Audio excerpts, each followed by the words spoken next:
What would you choose if love called from one side of the wall and faith called from the other? Tonight, you enter a rain-dark medieval abbey where candlelight trembles on cold stone, bells mark every hour, and a young nun's hidden past begins to stir. Her story has been whispered through markets, manor courts, and winter roads, but no one agrees how it truly ended. Settle in for a quiet tale of vows, heartbreak, and mercy. Please like, subscribe, and join us for tonight's journey. Hey guys, tonight you find yourself standing ankle-deep in the brown evening mud before the river gate of St. Elian's Abbey, with cold stone walls rising above you like a sleeping beast and damp straw clinging to the soles of your boots. Smoke lies in the rafters of the gatehouse, though you're not inside it yet, and the smell of wet wool, horse breath, tallow, and river mist wraps around you as the last bell of dusk shivers through the valley. A torch gutters in the rain, doing its best, which is more than can be said for most medieval travel brochures, because they really oversold this experience. Your cloak is heavy, your fingers are stiff, and you probably would not last a week out here without complaining to at least 3 saints and 1 unimpressed mule. So, before you get comfortable, take a moment to like the video and subscribe, but only if you genuinely enjoy what I do here, and, if you feel like it, comment where you're watching from and what time it is there. So this quiet road feels a little less lonely. Now, dim the lights, maybe turn on a fan for that soft background hum, and let's ease into tonight's journey together.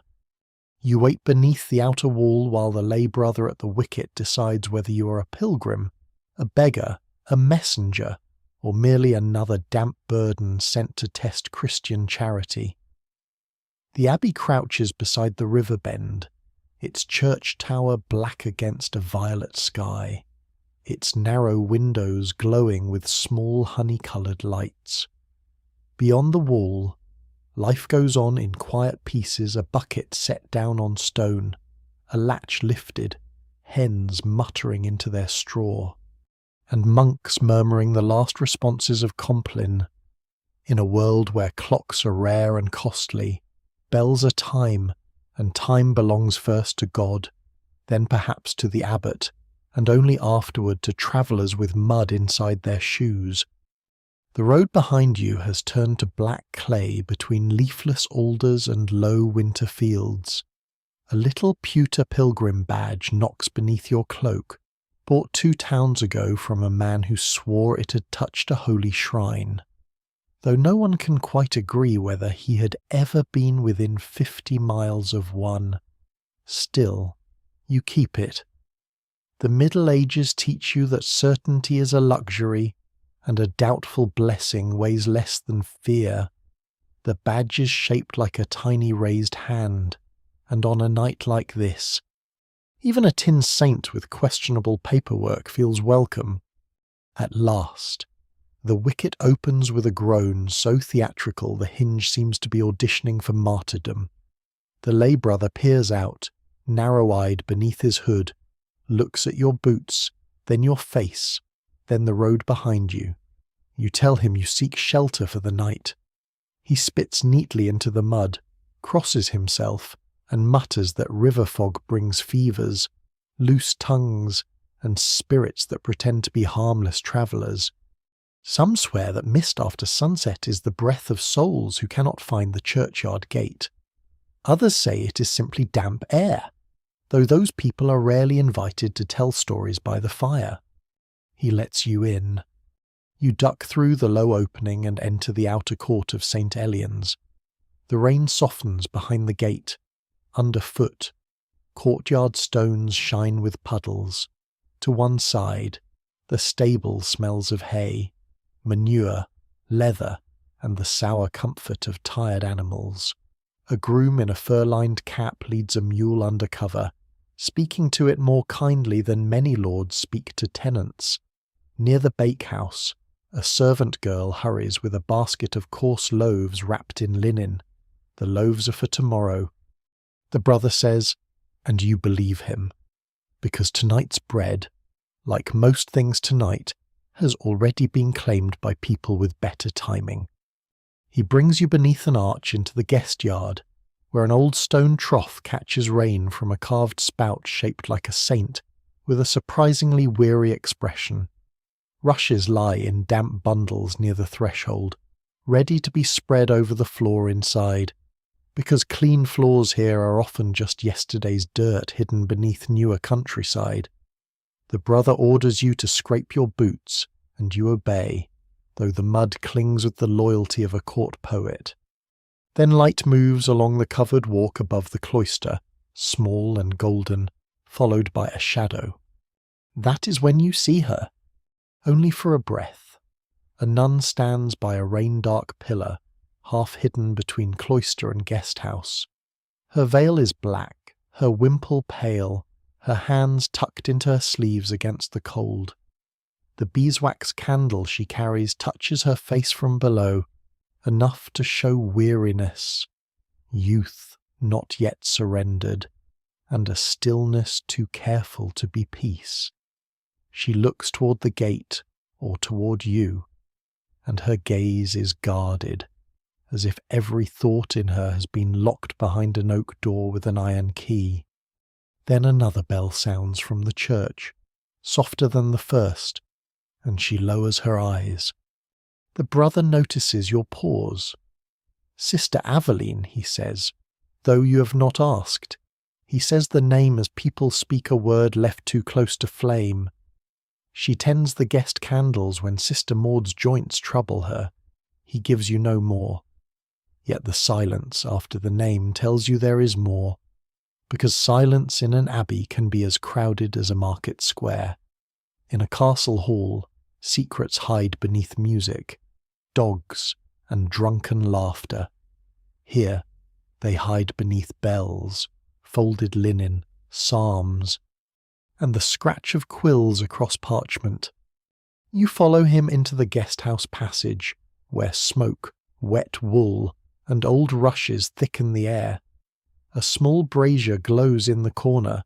On a trestle sit wooden bowls, a jug of thin ale, and a pot of pottage kept warm for late arrivals. This is hospitality. Medieval style, not luxury, but hot enough to steam, which tonight feels nearly royal. The brother points to a bench and warns you not to sleep too near the hearth, unless you enjoy waking with sparks in your cloak. It is advice that sounds earned. As you warm your hands, footsteps pass beyond the doorway. Sister Aveline carries a bundle of spent tapers and a little iron snuffer. Her eyes flick once toward you. There is no greeting there, no invitation, no fear exactly. Only the wary notice of someone who knows strangers sometimes arrive when old stories begin stirring. You lift the bowl of pottage and breathe in peas, barley, onion, and the smoky ghost of yesterday's fire. Outside, rain taps the shutters. Inside, the last low prayer fades into stone. Those who tell the tale never fully agree on what you notice first: the nun's guarded face, the brother's careful silence, or the bell seeming to linger after it stops. But with cold hands around a warm bowl, you feel the first thread of it settle around you, soft as wool and difficult to untangle. You settle deeper into the guest house of St. Elian's, and the first thing you learn is that cold stone does not merely surround a traveller in winter, it studies him. It takes the warmth from your shoulders, the courage from your toes, and, if left unattended, most of the feeling from your backside. The bench beneath you is hard oak polished by generations of pilgrims, merchants, servants, and one or two people who surely claimed to be cousins of important lords when they wanted a better blanket. Above you, the rafters are soot-black and low, holding the smoke as if smoke too has taken vows and cannot leave after dark. The room is long and narrow, with rushes spread across the floor in yellow-brown layers. Some are fresh enough to smell faintly sweet, others have clearly lived full and complicated lives under wet boots. Near the hearth, a pilgrim couple sits shoulder to shoulder, sharing a bowl of pottage with the patient silence of people who have walked too far to argue. A wool merchant from the north has hung his cloak on a peg and watches it drip, as if personally betrayed. 2 carters sleep already with their backs to the wall, mouths open, hands tucked inside their belts where small coins might remain safe. A thin friar, travelling alone, warms his palms over the brazier and whispers a prayer under his breath, though whether he prays for mercy, dry socks, or better ale is difficult to know. You eat slowly because the pottage is hot and because there is wisdom in appearing harmless, while strangers decide what kind of story you belong to. Barley, peas, and onions soften on your tongue. A pinch of salt would make it princely, but no one here seems ready for princely behaviour. The ale is small and sour, safer than river water, and less likely to carry whatever the lay brother believes the fog has been breathing into the valley. In many places, people still drop a bit of bread into a cup before drinking, not only to soften the ale, but because some swear bread draws out ill humours. Others say it merely gives you wet bread, which is harder to market as medicine. A woman in a russet hood tears a trencher with careful fingers and pushes half toward you. You thank her, and she nods without smiling. She has a pilgrim badge pinned at her breast, brighter than yours and shaped like a scallop shell. It clicks softly when she moves, tin against bone. You came by the lower road, she says. You tell her you did. She glances toward the door, where rain threads silver lines past the shutter. Then you pass the alder ditch. You remember the low trees, the mud, the way the river mist gathered there like pale wool. You nod again. The wool merchant leans nearer. Bad place after sundown, he murmurs. A horse threw my cousin there years back. Your cousin drank 3 cups of spiced ale before riding, says the russet-hooded woman. That does not improve the ditch, the merchant replies, wounded by accuracy. Their voices stay low, not because the matter is dangerous, but because the guest house has its own manners. Loud talk belongs to alehouses, market squares, and men who wish to be noticed by people they will later disappoint. Here, under the abbey roof, even gossip pulls its cloak around its face. Still, it comes. It always comes. Gossip moves through medieval rooms like smoke thin at first, then everywhere. You hear Sister Aveline's name again while a servant brings more fuel for the fire. The girl is no older than 17, with red hands from washing and a linen cap tied too tightly beneath her chin. She drops 2 billets onto the hearth and pretends not to listen as the friar asks whether the black-veiled sister is the same one who once sang in the chapel on St. Mildred's Eve. The merchant shifts. The russet-hooded woman looks into her bowl. One of the carters, apparently asleep, opens one eye. Aye, the servant says at last, because servants know that silence can be more suspicious than speech. She sang then. And no longer. The servant pokes the fire with an iron rod. Sparks rise, brief as thoughts best left unspoken. Now she copies, tends lamps, keeps to the cloister. The friar lifts his brows. A quiet vocation can be a blessed one. A quiet room can hide mice, mutters one carter. The other carter elbows him without opening his eyes. No one can quite agree whether Aveline came to St. Elian's willingly. That is the first shape the rumour takes as it reaches you. Some swear she was promised here as a child after her mother survived a fever, an old bargain made at a bedside with leeches in a bowl and rosemary smoke curling around the rafters. Such vows happen. People say, a frightened parent may offer a daughter, a candle, a silver cup, or 3 years of harvest tithes if a saint will simply turn death away from the door. Others say Aveline chose the veil herself after losing someone on the road to Winterford Keep. A third version, whispered only when the servant has gone, claims that choice had less to do with heaven than with land, inheritance, and men with seals pressed into red wax. The friar disapproves of this last version, though not enough to leave the conversation. He tells you that idle tongues are doors through which devils stroll barefoot.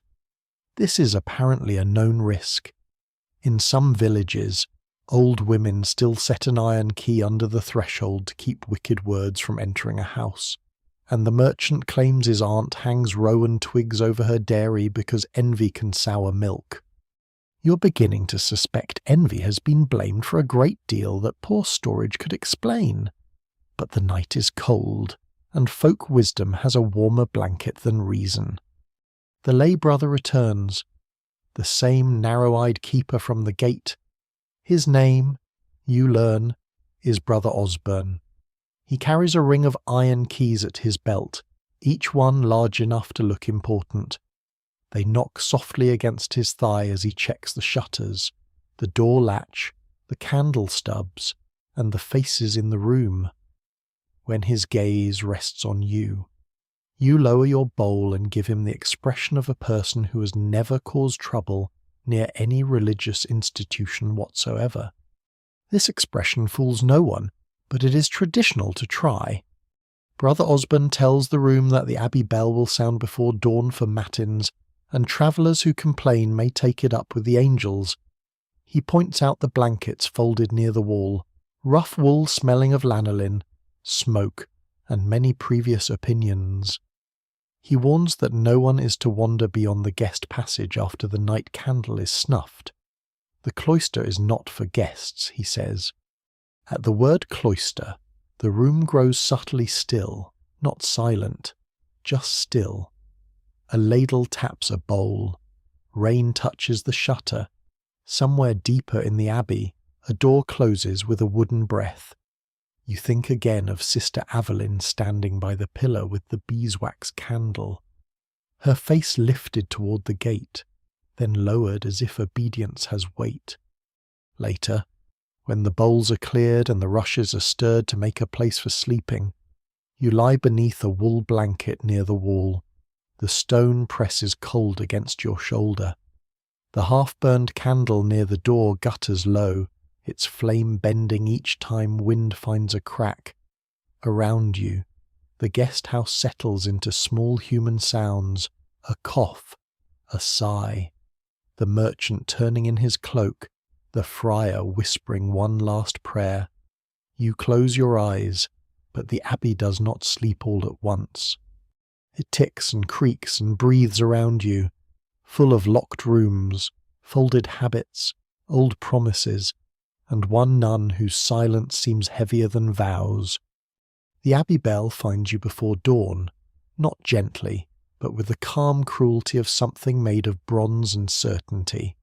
It rolls through the guest house rafters, over the sleeping carters, across the merchant's damp cloak, and directly into the small place behind your eyes, where dreams had only just begun to gather.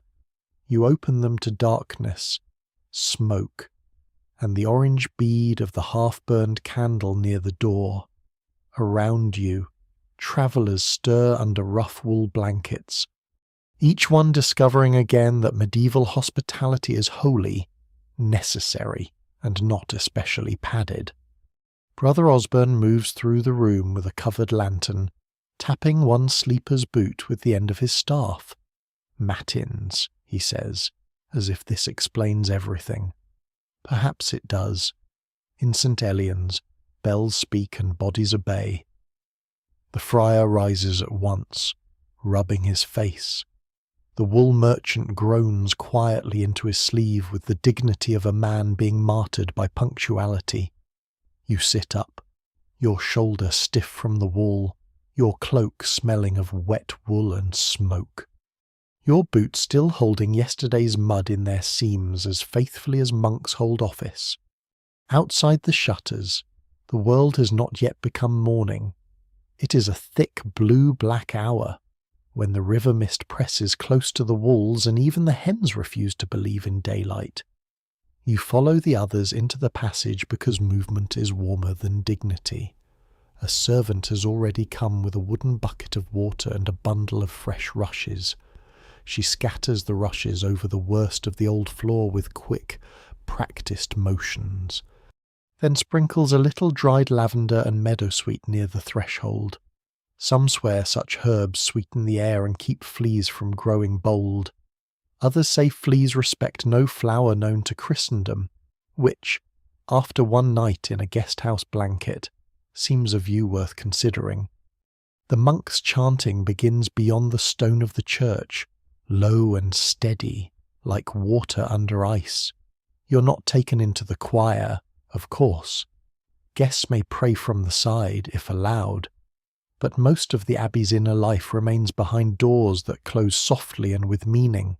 Still, Brother Osborne finds use for you. Travellers who accept shelter are often expected to accept small tasks too, because charity in the Middle Ages is warm, but rarely idle.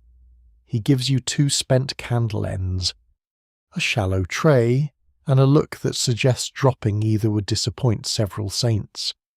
You carry them through a side passage toward the candle room, where old wax is softened, strained, and remade. Beeswax is precious here, cleaner and sweeter than tallow, used for chapels, holy days, and places where smoke must not stain sacred walls too fiercely. Tallow candles made from animal fat serve humbler corners and smell like a kitchen argument. The abbey keeps both, and each has its rank, because even light knows its place. The passage bends near the scriptorium. You know it by the smell before you see the door ink, scraped parchment, dust, warm wax, and something sharp like vinegar. Inside, monks and sisters who are permitted to copy devotional work sit at sloped desks near narrow windows, though now the shutters are still closed against the dark. A line of light spills under the door, thin as a thread. From within comes the faint scratch of a quill, then a pause, then the scratch again. It is a patient sound, almost sleepy, yet full of attention. A scribe may spend hours shaping a single page, trimming a feather quill with a small knife, ruling lines with a point of lead, rubbing pumice over parchment so ink will sit properly. One blot can ruin a labour that took all morning, which is why scribes, despite their holy surroundings, must surely be among the most silently furious people in any kingdom. Brother Osborne stops ahead of you to adjust the lantern. The ring of iron keys at his belt gives its soft warning. He opens a small cupboard built into the wall and places wrap tapers inside. You stand behind him with your tray, pretending not to look toward the scriptorium door, which is of course the surest way to look at it. Then the door opens. Sister Aveline steps out carrying a little knife, a bundle of quills, and a folded cloth marked with ink. Her veil is smooth, her face pale in the lantern glow, her eyes lowered first to the floor, then to Brother Osborne, then, for one brief moment, to you. That same guarded stillness holds her, though now there is something else beneath it. Weariness, perhaps, or fear, or merely the strain of rising before dawn to copy holiness by candlelight, which feels like the sort of thing that would make anyone question a few life decisions. Sister, Brother Osborne says. Brother, she answers. Nothing in the words should matter, yet the passage tightens around them. A drop of wax falls from one of the candle ends in your tray and hardens almost at once. Aveline notices it. Her gaze follows it to the stone. There, near the scriptorium threshold, half hidden beneath a smear of pale beeswax, lies a scrap of parchment no larger than 2 fingers. It might be waste, trimmed from a page. Scribes keep such scraps for notes, labels, practice letters, even little accounts of eggs, salt, and thread. But this one has writing on it, dark and hurried, not the careful hand of a psalm. The ink has feathered at one edge, as though touched before drying. Brother Osborne turns to close the cupboard. Aveline bends at the same moment, reaching for the fallen wax or the scrap, or both. You shift your tray without meaning to, and the small parchment lifts in the draught from the lantern flame. For a heartbeat it lies open enough for you to see 3 words, not clearly, but enough. At Winterford. Then Aveline's fingers close over it. No one can quite agree whether you are meant to see the name. Later, those who tell the tale say the scrap shines white as bone against the stone. Others insist it is almost invisible, tucked beneath wax, and only a guilty heart could notice it. You only know that Sister Eveline's hand trembles once before she folds the parchment into the cloth with the quills. Brother Osborne turns back too late, or perhaps not too late at all. His eyes move from her hand to your face. Waste from copying, Aveline says quietly. Aye, Brother Osborne replies. But he does not sound convinced. He sounds like a man placing a stone atop a grave to see whether anything beneath it moves. You lower your gaze to the tray, where the candle ends lie softening from your palm's warmth. The scriptorium door remains ajar behind Aveline. Within, another scribe coughs. A page turns. Somewhere in the abbey church, the chanting deepens, steady as breath in sleep. You think of the rumours in the guest house, the bedside vow, the fever, the lost road, the red wax seals. You think of Winterford Keep, which you have not yet seen but whose name now seems to sit in the passage like a person listening. Aveline passes you, close enough for you to catch the scent of beeswax, ink, and cold linen. She does not speak. Neither do you. In the Middle Ages, silence can be obedience, wisdom, fear, or simply the safest available furniture in a narrow hallway. You carry the spent candles onward while Brother Osborne's keys begin again their soft iron tapping behind you, and the hidden scrap, folded away beneath ink-stained cloth, becomes another small flame the abbey tries very hard not to show. By the time the eastern sky turns the colour of watered milk, the abbey has already been awake for hours, though it moves with the hush of people who have learned not to waste breath before breakfast. You carry the memory of the scrap with you, like a coal tucked in ash. At Winterford. The words return whenever the bell's last vibration thins away, whenever Brother Osborne's keys sound beyond a door, whenever Sister Aveline's lowered eyes appear again in the back of your mind. Nothing has happened. Not properly. A scrap of parchment has fallen, a name has been seen, a nun has folded cloth around ink and quills, yet the morning feels changed, as if the abbey stones themselves have leaned closer. You're given bread dark with rye, a cup of small ale, and a thumb of cheese hard enough to make a saint consider humility. Then the abbey steward, Master Fulk, chooses you to walk with him into the town because he needs another pair of hands for salt, lamp oil, and a packet of dyer's woad promised by a merchant near the bridge. Master Fulk is a square man in a fur-lined cloak, with a purse at his belt and a face made for saying no to bakers. He walks as if every puddle personally owes the abbey rent. You leave by the same gate through which you entered, and the lay brother lets you pass with a look that suggests he remembers every traveller, every lie, and possibly every muddy footprint. The stray dog from the road appears near the ditch, ribs showing beneath dun-coloured fur, tail low but hopeful. It follows at a distance.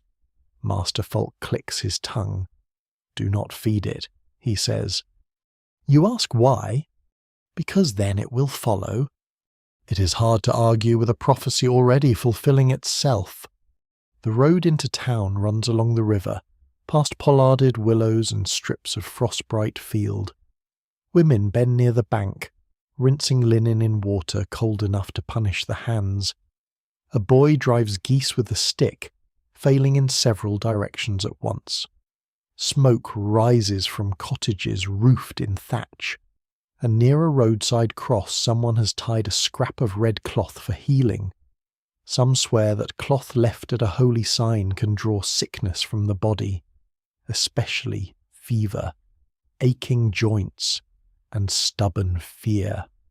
Others say it only leaves damp rags for the wind, but still the branches flutter with little offerings, because hope is lighter than wool and easier to hang. The town of Elmsford waits behind a low wall and a timber gate. It is not grand, but it is busy. And in the medieval world, busy is often close enough to rich. The market bell rings from a squat tower above the square, announcing that stalls may open and tolls may be collected. At the gate, a toll clerk with a red nose and ink on his fingers asks Master Fulk what goods he brings. The steward lists them with the calm resentment of a man who believes taxes were invented specifically to inconvenience him. The clerk marks a tally stick, splitting notches into pale wood. One half stays with the town, one half with the payer, and no one can quite agree whether this prevents cheating or simply makes cheating more decorative. Inside, mud gives way to more mud, but this mud has ambition. Carts creak, hens scatter. A woman sells onions from a wicker basket. A potter stacks cups the colour of damp earth. Under a striped awning, fishmongers lay out smoked eels, salted herring, and river fish with cloudy eyes, their sharp smell cutting through the morning like a small knife. You carry a basket while Master Fulk argues over lamp oil, and you learn quickly that monastery business is holy only until the price rises. Around the market cross, gossip moves faster than coin. A tinker with bells sewn to his cap mends a pan and tells a washerwoman that Sister Aveline was seen near the guest passage before dawn. A baker's wife says this means nothing. Nuns carry candles. Nuns walk in passages. Nuns do many things that are not interesting unless fools put sauce on them. The tinker answers that he heard the name Winterford from a cousin of a groom who once delivered oats to the keep. The cousin, like all cousins in market gossip, appears to have ears in every wall and morals flexible enough for weather. Master Fulk pretends not to listen, which you've come to understand is the most attentive form of listening. At a charm seller's stall, little packets of rue, betony, and dried violet hang beside wax discs stamped with saints. There are bone pins, glass beads, a charm against toothache, and a strip of parchment folded into a triangle, promised to protect the wearer from false love, night terrors, and bad ale.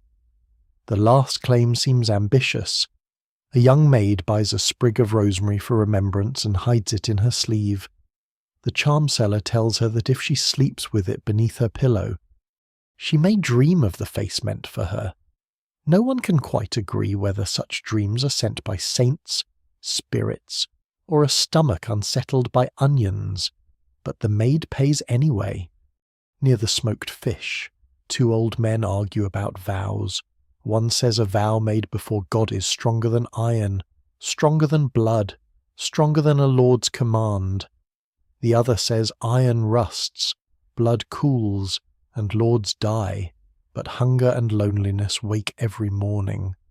They speak of no one by name, yet everyone nearby understands. Under holy walls, love does not become simple by being forbidden. It becomes watched, measured, weighed by people who sell turnips, mend shoes, ring bells. And remember every glance, because there is little else to do in winter. You stand beside Master Fulk as he buys a bundle of beeswax from a beekeeper's widow. The cakes are golden and sweet-smelling, wrapped in linen. He inspects them closely for grit, then pays with 2 clipped coins and a sigh. The widow lowers her voice. "Tell Sister Aveline I prayed for her." Master Falk's hand stills.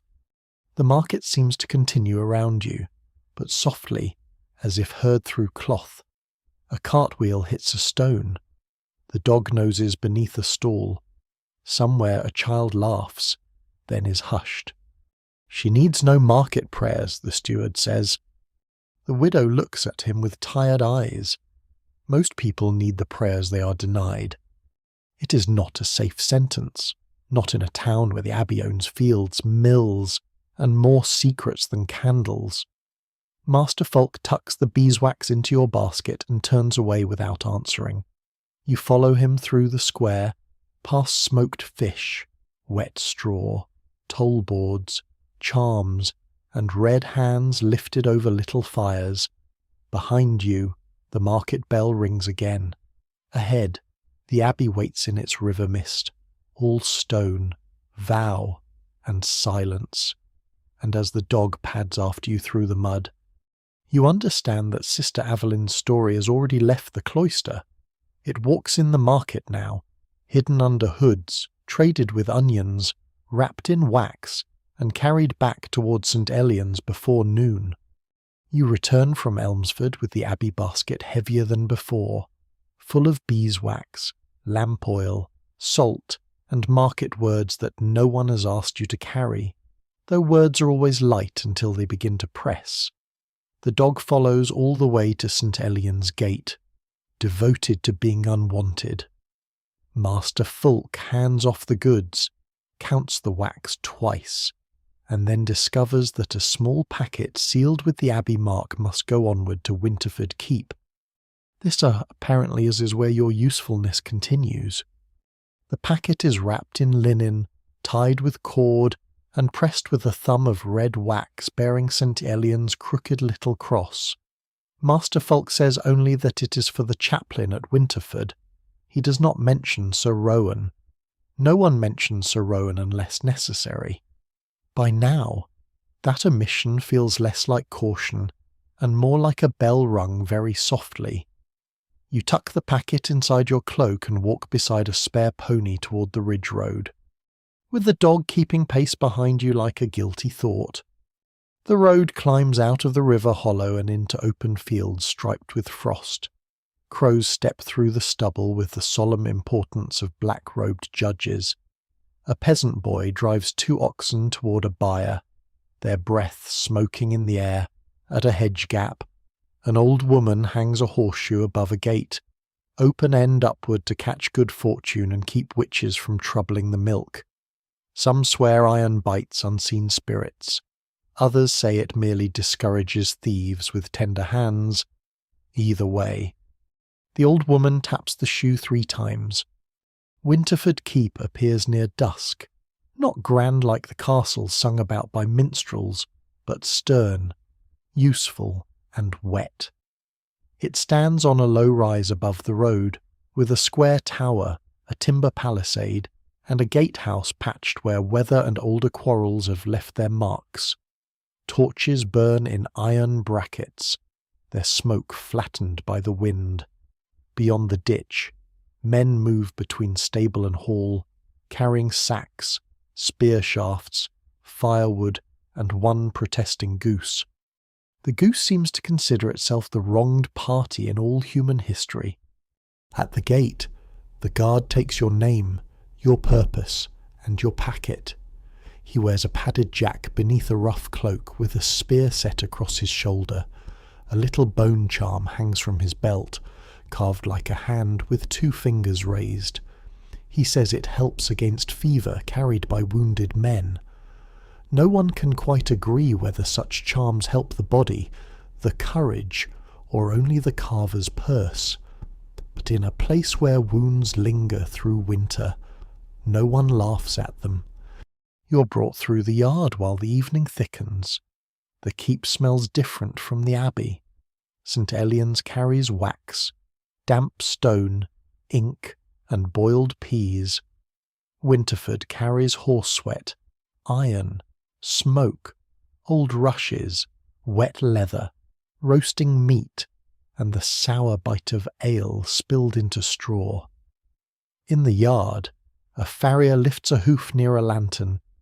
A kitchen boy turns a spit inside an open shed, blinking through smoke. A woman in a blue apron scrapes trenches into a bucket for pigs. Above, on the timber walk, a watchman stamps his feet and mutters at the cold. The hall glows through its open doors. Inside, servants move quietly around trestle tables, laying wooden cups, knives, and coarse bread. Rushes cover the floor, mixed with dried herbs where someone has tried to persuade winter that the room smells better than it does. A painted cloth hangs behind the high table, showing a stag, a river, and a saint whose proportions suggest the artist had heard of legs but did not trust them. Near the hearth, a clerk sits with a wax tablet, scratching accounts of oats and candles with a stylus. Then voices lower. It happens near the inner doorway, where a servant pulls aside a hanging and a man steps into the hall. You know his name before anyone says it. Sir Rowan of Winterford is younger than rumour has made him, and older than his face ought to be. He wears a dark wool tunic belted simply, one sleeve pinned close where his left arm rests in a linen sling beneath his cloak. He moves carefully, not weakly, but as though every step has been negotiated with pain and pride. His hair is dark from the mist or from washing. A small silver cross hangs at his throat, dull with wear. And when the firelight catches it, you think of Sister Avelin's candle lowered in the cloister. A woman servant near the table stops speaking mid-sentence. The guard who brought you in looks down. Even the clerk pauses his stylus. Rowan asks after the lame horse, after the bridge toll, after whether the south granary roof has been mended. His voice is quiet and practical, not the voice of a song, not the voice of doomed lovers in a minstrel's mouth. Just a man asking whether the roof will hold. This somehow makes the silence around him sharper. The chaplain arrives to take the abbey packet, a narrow priest with ink on his cuff and cold-reddened ears. He breaks the wax, reads the folded note within, and gives no sign of its meaning. Rowan stands beside him, eyes lowered to the parchment only once.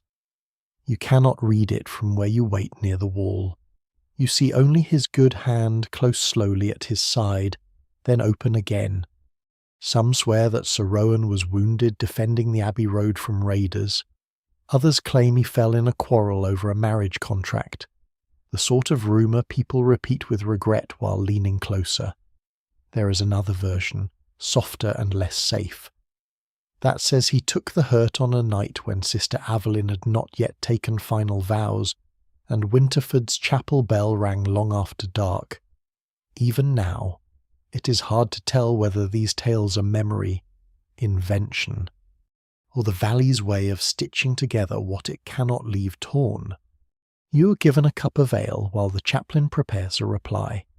The dog, admitted no farther than the yard, barks once outside, offended by social boundaries. Rowan hears it and almost smiles. Only almost. Then his gaze moves across the hall and finds you, a stranger with abbey mud on your hem and market smoke in your cloak. For one breath, his eyes hold yours, and you feel the same locked-door sorrow you saw in Aveline's face. Not the same face, not the same life, but the same weather passing behind it. The chaplain seals the reply with plain wax and gives it to you before the hall meal begins. You leave as torches thicken the shadows and the servants' voices rise again, though never quite as freely as before. Behind you, Sir Rowan remains near the hearth, bound by duty, pain, and a name everyone speaks carefully. Ahead, St. Elian's waits beyond frost fields and river mist. And in your cloak the new sealed message lies warm against your chest like a secret that has not decided whom it belongs to. You leave Winterford, keep under a sky the colour of old pewter, with the chaplain's sealed reply tucked beneath your cloak and the smell of its hall still clinging to you. Smoke, roast meat, wet leather, and the faint iron tang of a place where men carry wounds as if they are part of their clothing. The dog rejoins you beyond the gate with the offended dignity of someone temporarily excluded from society for reasons it considers unsound. Together you take the ridge road downward toward the valley, where the fields lie pale with frost and the hedges stand thin and black against the afternoon light. At first, the weather only threatens. A wind rises out of the west and slides under your cloak with cold, curious fingers. The clouds gather themselves with the grim competence of abbey sisters preparing for Lent. Then the rain comes, not a dramatic storm, not the kind minstrels might sing about, but a steady, soaking, deeply medieval rain that seeps into wool, leather, patience, and memory. The road softens beneath your boots. The pony lowers its head and trudges on with the philosophical sorrow of creatures that have accepted humanity as a design flaw. By the time you reach the village of Lower Ray, you're wet through at the hems and nearly so everywhere else. Lower Ray sits beneath the lordship of Winterford, a cluster of crofts and sheds gathered around a timber hall where the manor court meets on appointed days. Today happens to be one of those days, and since the rain has driven half the village indoors, the hall is fuller than it might otherwise be. A reeve at the door tells you that if you want shelter until the rain eases, you may stand at the back and keep silent unless addressed. This is presented as generosity, though the expression on his face suggests he thinks silence should come more naturally to travellers. Inside, the manor hall is warm in the way only crowded rooms can be, not comfortable, exactly, but warmer than the rain. Damp cloaks steam near the hearth. Rushes on the floor release a smell of straw, mud, and old herbs beneath many boots. Smoke drifts upward to soot-black beams where the rafters disappear into shadow. A trestle table has been set at the front beneath the Lord's chair, though the Lord himself is absent. In his place sits the steward of Winterford, Master Allard, lean and straight-backed, with a clerk at his elbow and a wax tablet before him. Beside them sits a parish priest from the village church, his hands folded inside his sleeves, watching like a man determined to appear less interested than he is. Manor courts are not grand spectacles. They are the everyday machinery of medieval life disputes over hedges, rents in arrears, strayed pigs, broken fences, unpaid labour, ale sold too weak or ale sold too strong, which may be the first time in history anyone has been punished for generosity. Yet in these low rooms, between a dripping cloak and a bowl of oats, whole lives can be bent into new shapes. Land passes, fines are set, marriages are discussed as soberly as boundary stones. If kings rule from afar and bishops from behind seals, the manor court rules from damp benches and the memory of who owes what to whom. You stand near the back beside a woman holding a basket of eggs covered with cloth. The dog curls near your boots, pretending to sleep while following every falling crumb with spiritual commitment. A man in a patched hood argues that his neighbour's pig rooted in his bean strip. The neighbour argues that the pig was guided there by Providence, which is an ambitious excuse even by village standards. Master Allard fines them both a few pence for wasting the court's time. The clerk scratches the judgment onto parchment with a face as blank as old cheese. Then the matter changes. A widow named Mabel is called forward, not for a pig, but for a tenancy transfer. Her daughter, Joan, stands beside her in a blue kirtle, twisting her apron hem. The daughter is of marriage age, which in village language means old enough for other people to begin discussing her future, as if she were a field in need of management. Master Allard reads from a small strip of parchment about holdings, obligations, and whether Joan's marriage to a certain miller's son will alter Huo's hens at Martinmas and labour during hay harvest. The priest clears his throat, and whether consent stands properly, he says. It is a small sentence, but the hall shifts around it. Marriage in this world is a knot tied by many hands, family, land, custom, church, and, in theory, the will of the bride and groom. In theory is doing a great deal of work. Of course, some swear a woman can refuse at the church door and halt the whole business. Others say refusal becomes much harder when a father, an uncle, or a steward is staring holes through your soul. The church teaches that mutual consent makes the marriage.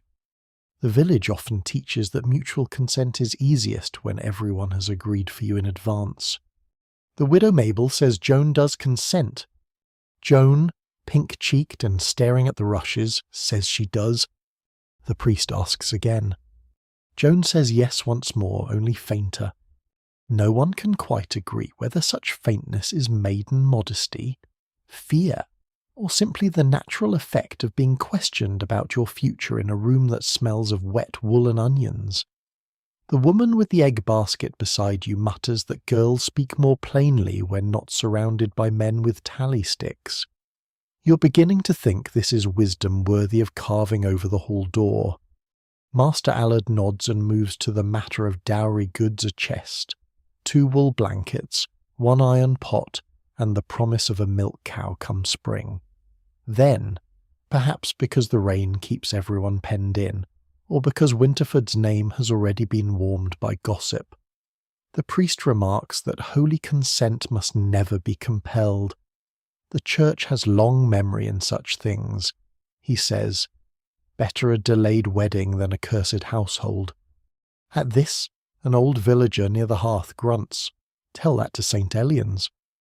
It is only 6 words, but they open the room like a draught through a shutter. Master Allard's head lifts. Speak plainly, Edric. The old man coughs into his fist.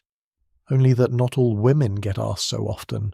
Some go where family profit sends them, some to halls, some to cloisters.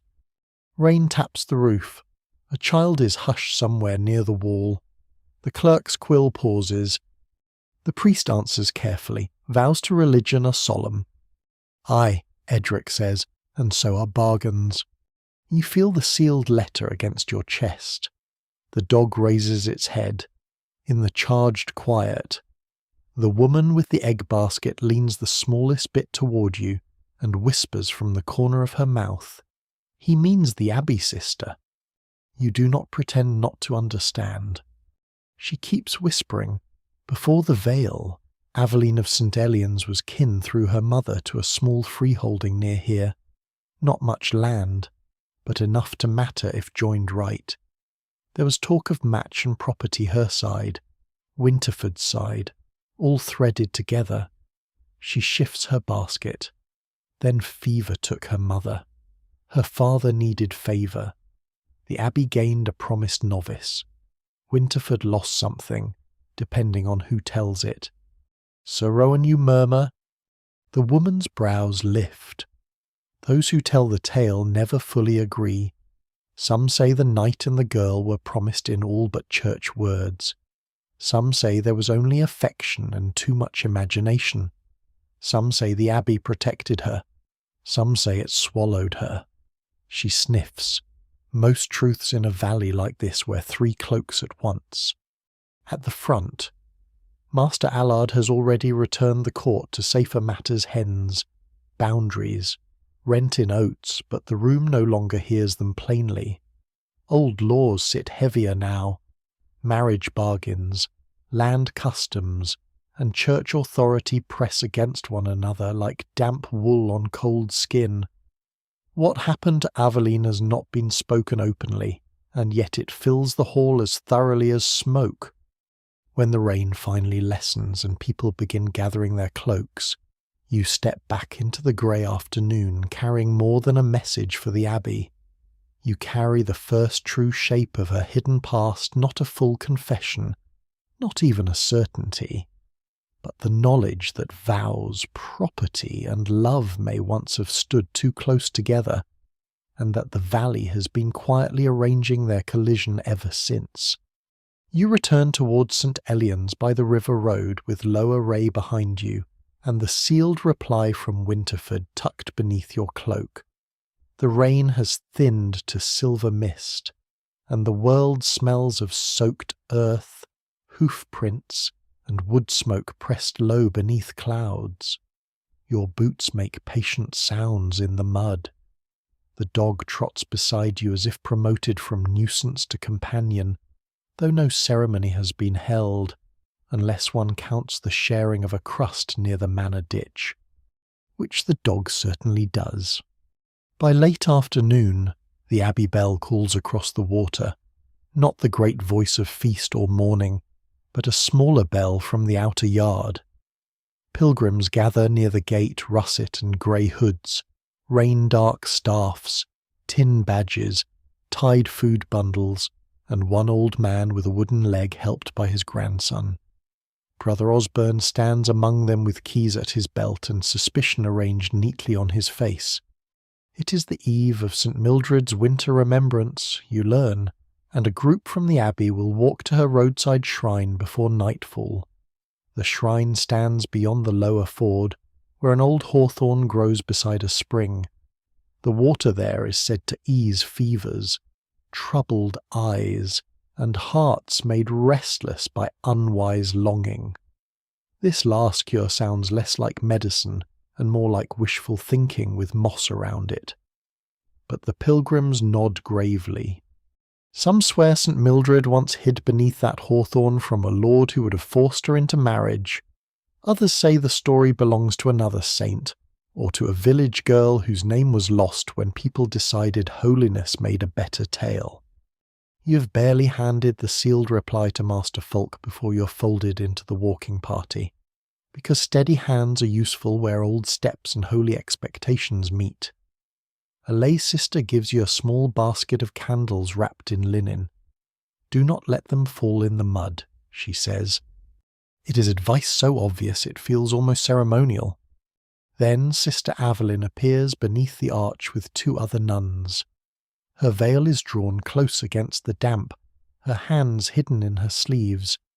She carries a small reliquary wrapped in blue silk, no larger than a loaf of bread, held with the care one gives to both holy things and breakable politics. Brother Osborne's eyes follow her. So do yours. The dog, showing unexpected reverence or merely exhaustion, sits. The procession leaves the abbey slowly. First the clerk with a lantern, then the pilgrims, then the nuns, then Brother Osborne and 2 lay brothers to keep order, as though disorder might leap from the ditch wearing bells. You walk near the middle, close enough to hear murmured prayers, far enough to avoid the full responsibility of holiness. The road is narrow, mud sucks softly at shoes. A woman recites the Ave in a whisper. A child asks whether relics can hear through silk and is hushed by his mother, who likely does not know either. The reliquary holds, or is said to hold, a thread from St. Mildred's veil and a chip of stone from the cell where she prayed. No one can quite agree whether either object has travelled honestly. Relics pass through hands, wars, gifts, debts, thefts, and enthusiastic mislabelling. Yet as Aveline carries it, the wrapped box seems to gather the fading light. In this world, belief is not always certainty. Often it is the act of walking through mud because hope has named a place ahead. Near the ford, carts have carved deep ruts into the bank. Men have laid brushwood across the worst of it, but winter wet has eaten the path.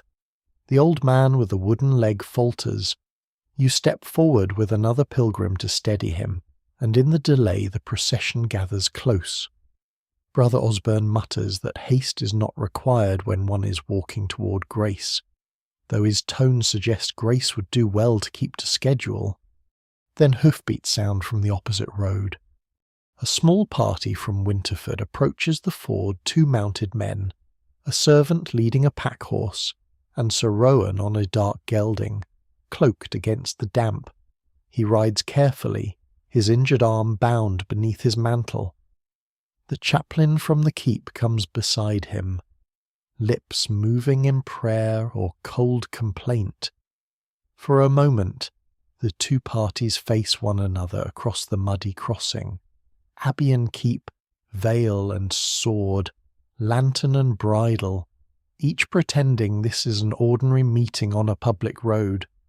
Aveline lowers her eyes at once. Rowan dismounts. It is not dramatic.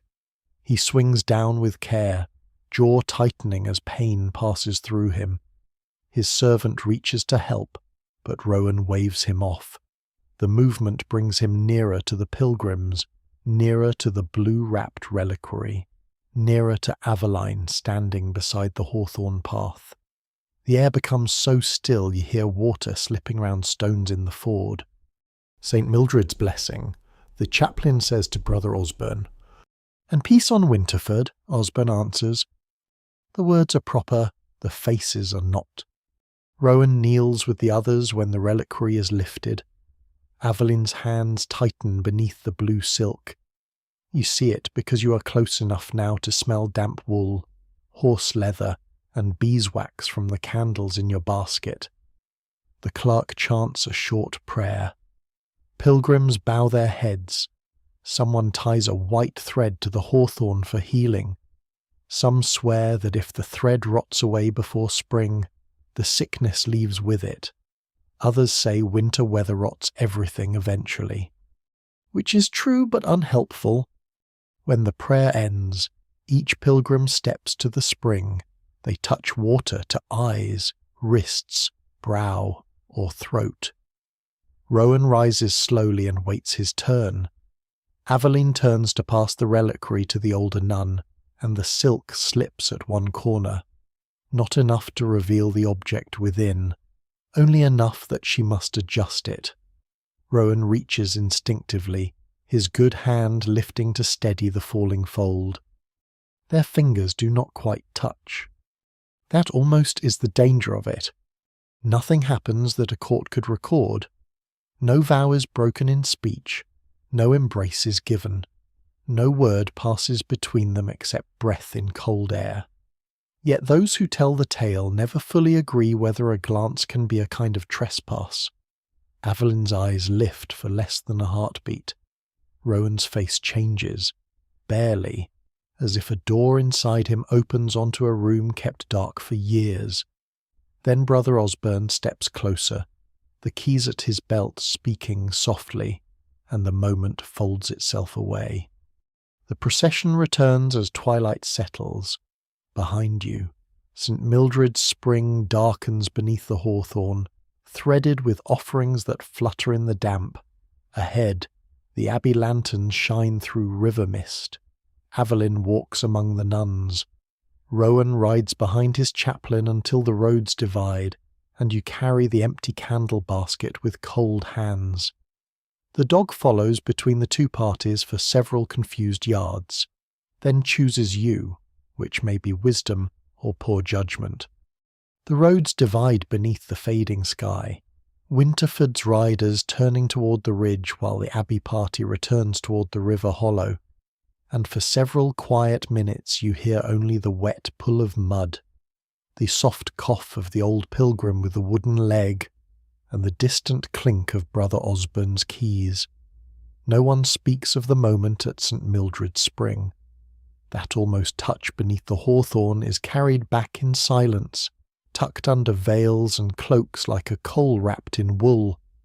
Yet silence, as you're beginning to learn, does not end a story.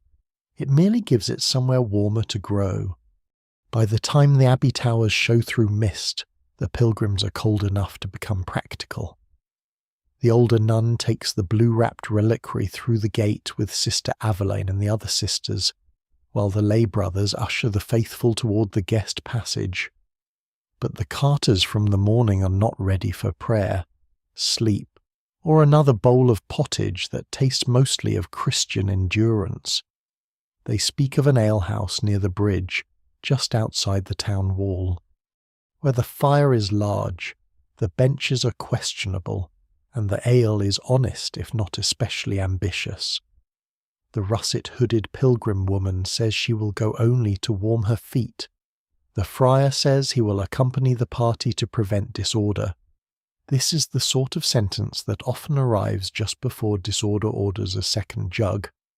You find yourself going with them, because the night has entered your bones, and because alehouses are where a valley says aloud what it only whispers under holy roofs. The dog comes too, naturally. No one invites it, but by now the dog seems to believe the pilgrimage has been organised entirely for its benefit. The alehouse crouches beside the bridge road, half timber, half stone, with a thatched roof dark from rain and smoke leaking from its peak.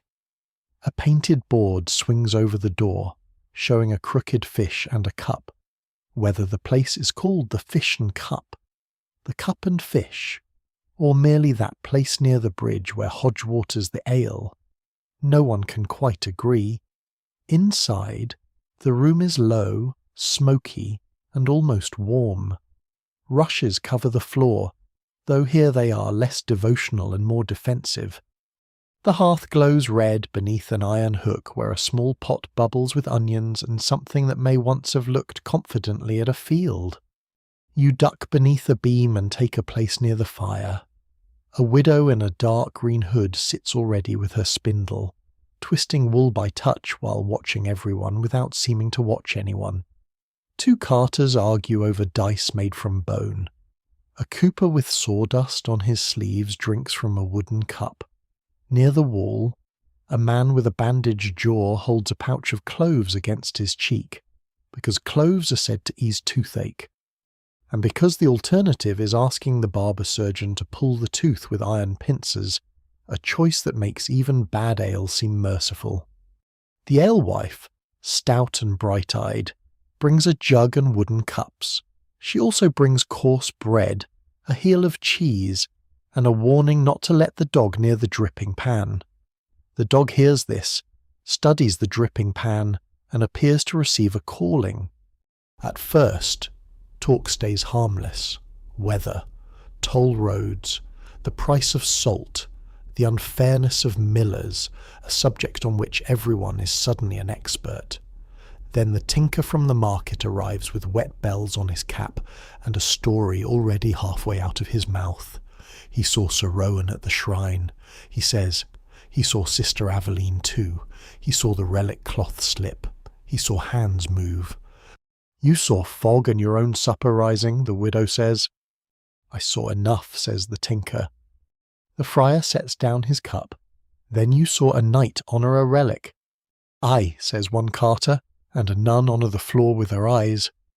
The room gives a low murmur, not laughter exactly, but the sound people make when truth and danger sit together on the bench.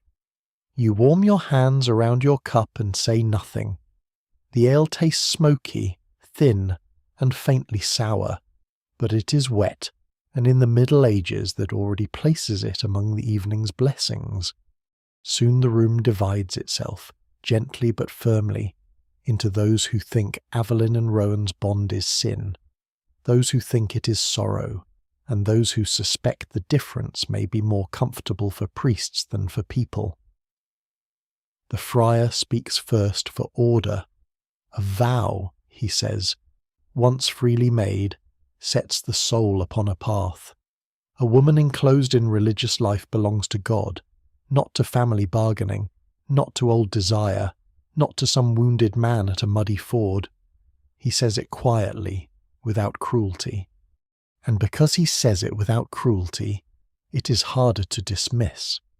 The widow twists her spindle. Freely made, she repeats. There is the hinge. The alewife snorts. Aye, and many a door hangs crooked on that hinge.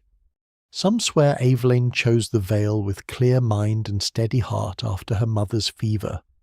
Others swear her father gave her to St. Elian's with one eye on land and another on favour from the abbey. The tinker claims Rowan once carried a ribbon in his sleeve at a harvest dance before either of them belonged to sorrow. The cooper says ribbons multiply in stories the way rats multiply in granaries. A carter insists he heard from a groom at Winterford that Rowan never spoke her name after the vows, except once, when fever had him and he mistook the chaplain for a priest of St. Elian's. No one can prove any of it. Proof, in a room like this, would only make the ale less interesting. A woman near the hearth offers a stranger tale, older and softer. She says some bonds are made before church words catch them, made in childhood promises, shared bread, winter errands, one person waiting at a gate for another in rain. Not marriage, not sin, not even courtship perhaps, something humbler, something stubborn, like roots under paving stones, she says. You may build over them, but they remember how to rise. The friar looks troubled. The soul must rise toward heaven. And the heart asks the widow. The heart is often a goat, the friar says after a pause, and must be tethered. This is unexpectedly good theology for an alehouse, and even the widow smiles. Yet the warmth does not make the matter light. Around you, the fire sinks lower. The tallow candle near the alewife's shelf burns with a greasy smell, its flame leaning whenever the door opens. Men come in stamping mud from boots. A woman ties blue thread around her wrist against rheumatism. Someone drops a pinch of salt into the fire to keep ill luck from following harsh words. The little grains snap in the coals, brief and bright. You think of Avelin's hand tightening on blue silk, Rowan's face by the spring, Brother Osborne stepping close with his keys. You think of the manor court, where consent can be asked in public and still hide behind fear. You think of the Abbey bell calling everyone into time measured by duty.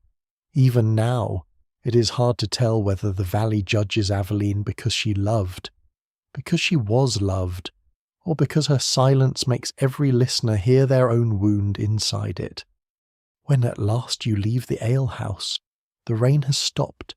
The bridge stones shine under moon-thin cloud. Behind you, voices continue in the smoke, arguing softly over sin, sorrow, vows, goats, and the old difficult root of love beneath rules. Ahead, St. Elian's waits dark beside the river, its windows small and gold. You walk back with the dog at your heel, the taste of sour ale on your tongue, and the feeling that tonight the Abbey walls may not be thick enough to keep the valley out. The Abbey receives you back as though it has not noticed your absence, which is exactly the sort of courtesy Stone gives when it plans to remember everything. The outer gate stands dark beneath its arch, and Brother Osborne is not there at first. Only the shuttered lamp by the wicket and river mist curling round the wall. You knock once, then again. A latch lifts, a bar scrapes, and the lay brother's narrow face appears like a gargoyle approving late visitors.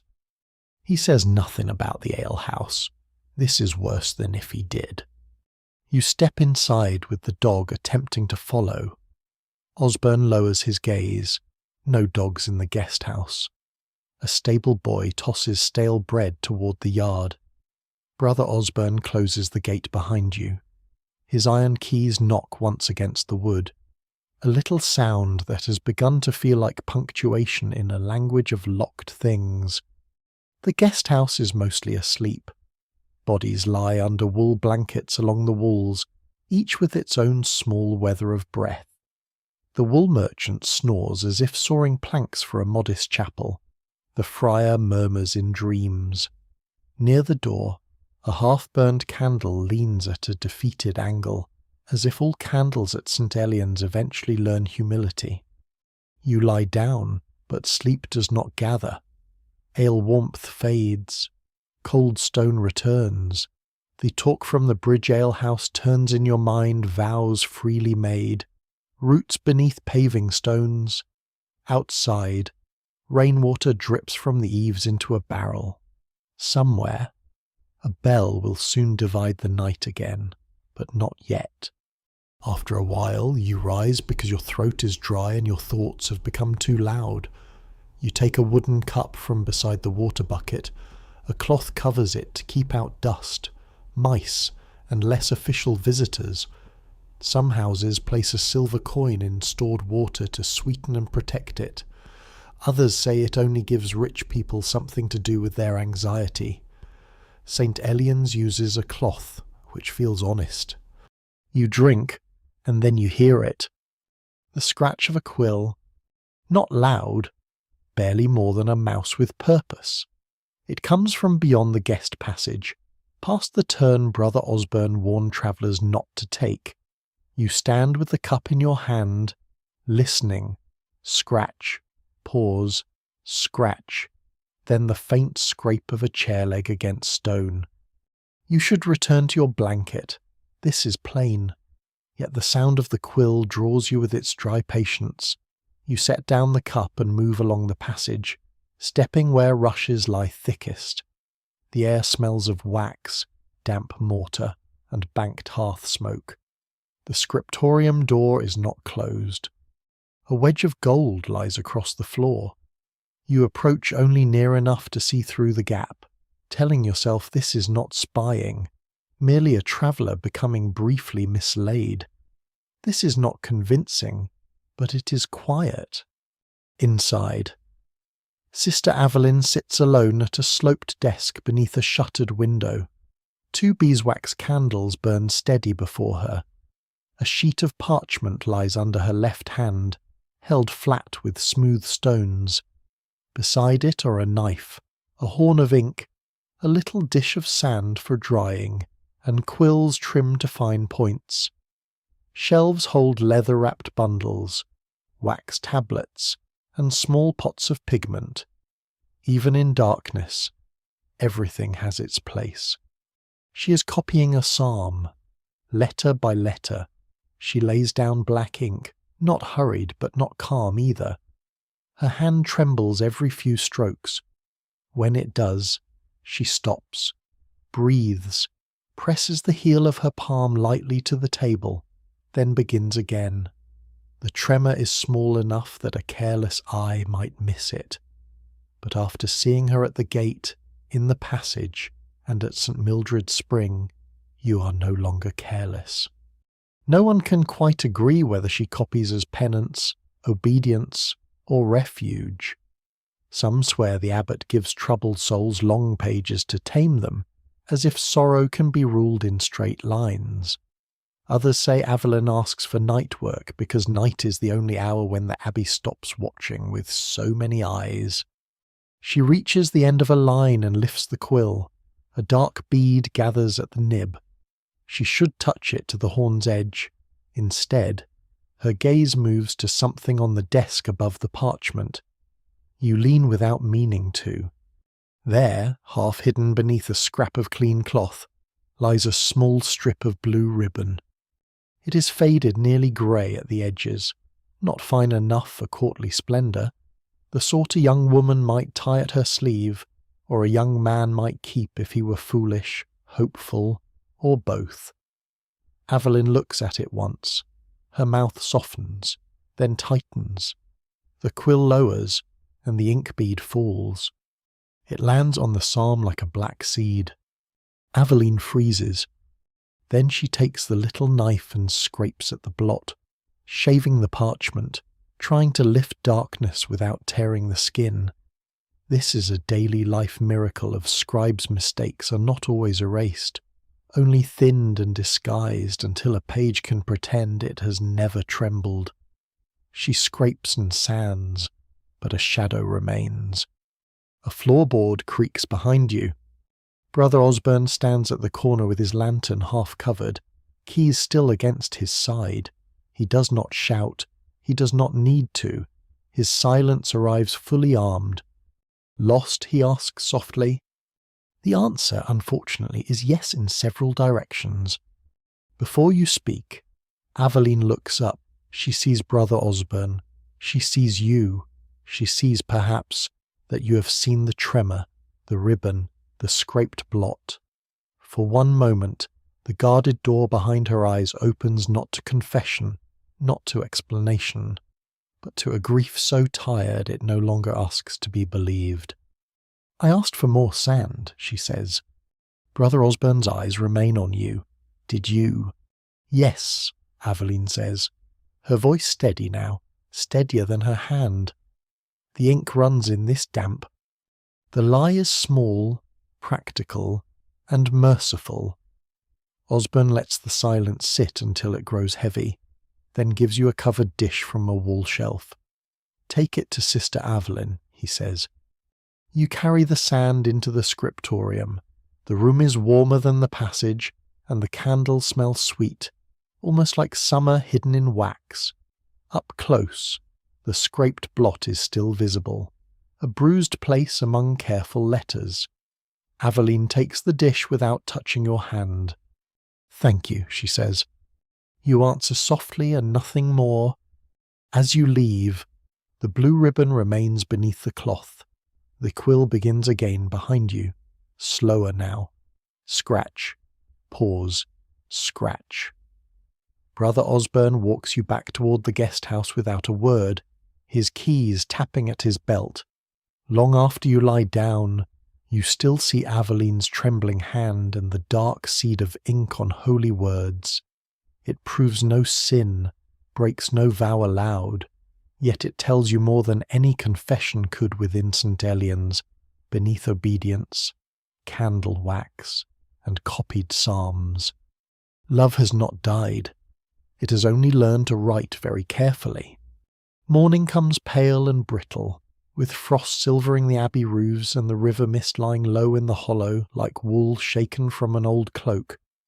You wake before Brother Osborne's bell can fully insult the room, though it rings anyway, because bells are not known for mercy. The guest house stirs around you. Blankets fold, joints crack, boots are pulled on with the weary determination of people who have chosen roads over comfort and are beginning to question the theology of that decision.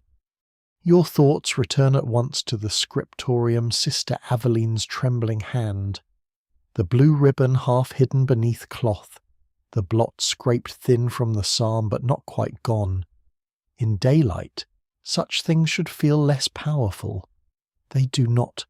They sit quietly inside you while you take coarse bread, small ale, and a spoonful of stewed apples from a wooden bowl. The apples are sharp, saved from the autumn storehouse in straw-lined bins, and cooked with a little honey for the infirm and the favoured. You suspect travellers receive them only when someone has miscounted. Outside, the dog waits near the stable, curled against a pile of hay with frost on its whiskers. When it sees you, it rises, stretches, and shakes itself with the air of a creature beginning another day of unpaid devotion. A lay sister crossing the yard clucks her tongue and gives it a crust. Brother Osborne sees this and looks personally betrayed by charity. You are sent beyond the abbey wall with a young cartman named Peter, who must fetch a sack of barley meal from a mill near the forest road. The miller owes the abbey 2 sacks, but one cart axle has cracked, one ox has gone lame, and Master Fulk, whose suspicion of excuses could grind grain by itself, wants proof of both. You go because you have legs, because you know the lower road now, and because medieval errands multiply whenever a person appears capable of carrying something heavier than a rumour. The morning road is hard with frost. Each rut holds a skin of ice that breaks under your boots with soft, satisfying little cracks. Fields stretch pale on either side, stubble sharp beneath white crystals. Smoke rises straight from cottage roofs. Women in woolen hoods scatter grain to hens, and a boy carries water in wooden buckets from the well, careful not to spill because water in winter is labour wearing a frozen face. At a gate, someone has set a bowl of milk mixed with crumbs beside the hedge. Peter tells you it is for the household spirit, or for the dead, or for whichever unseen neighbour keeps tools from going missing. No one can quite agree whether such offerings are old superstition, harmless kindness, or simply a clever way to feed hedgehogs. The dog investigates the bowl hopefully, but Peter shoos it away. "Not yours," he says. The dog looks at you as if requesting legal counsel. You pass the roadside cross where red cloths flutter from bare branches, and then the track narrows toward the forest edge. Oaks and hazels lean inward, their black limbs netting the sky. The frost stays longer here. It whitens roots, stones, fallen leaves, and the low wooden fence that once marked Abbey land from Winterford holdings. Peter grows quieter. He is young, perhaps 16, with ears red from cold and a habit of speaking quickly when uneasy. Near a bend where the road dips, he tells you this is the place where the old cart road used to meet the path from Avelin's father's holding. He says it lightly, as though mentioning a ditch, but the name changes the air. You slow beside a hawthorn hedge tangled with last year's dead berries. A narrow footpath slips through it, almost hidden, leading toward a cluster of distant roofs. Frost lies over the grass so cleanly that no footprints show. Peter pretends to check the pony's harness, then says, "They say she came this way the morning she was given to St. Elian's." You ask who says it. "Everyone," Peter answers, which in a village usually means no one reliable, and several people loudly. Some swear Aveline rode in a covered cart with her father beside her, wrapped in blue wool, carrying a prayer book and a little chest of linen. Others say she walked, because grief had made the household too poor for horse hire. There is even a tale that Rowan waited by this hedge with a spare mount, intending to take her to a priest who would speak marriage words before anyone could stop them. Peter lowers his voice at that, glancing toward the trees, but the wheel broke. He says, "As if summoned by the story, the cart jolts. A sharp crack splits the frosty quiet. The left wheel sinks into a hidden rut, and the rim tilts at an angle no wheel has ever intended. The pony stops at once, grateful for a crisis that does not require imagination. Peter groans so deeply you feel it in your own knees. The dog barks once, delighted that human transport has returned to a sensible walking speed. You both kneel by the cart.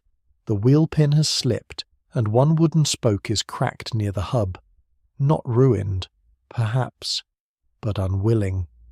Peter curses under his breath, then crosses himself, covering both strategies. You help lift the cart while he wedges a stone beneath the axle. Your gloves grow wet with frost and mud. Your breath smokes. The sack ropes creak. Somewhere in the trees, a crow makes a sound like old gossip being sharpened. Peter digs through a tool pouch for a spare peg, a strip of leather, and a bit of cord soaked in tallow to keep it from fraying. Road repairs in this world are less craft than negotiation with wood, mud, weather, and whatever saint governs wheels. Peter mutters a charm his grandmother taught him, touching the hub 3 times and naming Saint Eligius, patron of metalworkers and horses. Then, embarrassed, he tells you not to laugh. You do not. A broken wheel in winter makes believers of practical people. While he works, you look toward the hidden path and imagine Aveline there years before, though no one can fully agree how young she was, whether she wept, whether Rowan stood waiting, whether her father's face was stern or only tired.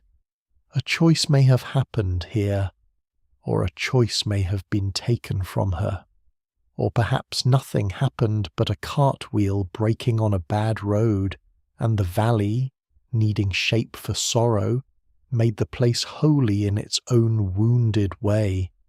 At last, the wheel holds enough for slow travel. Peter wipes his hands on straw and says the mill can wait until the pony has rested.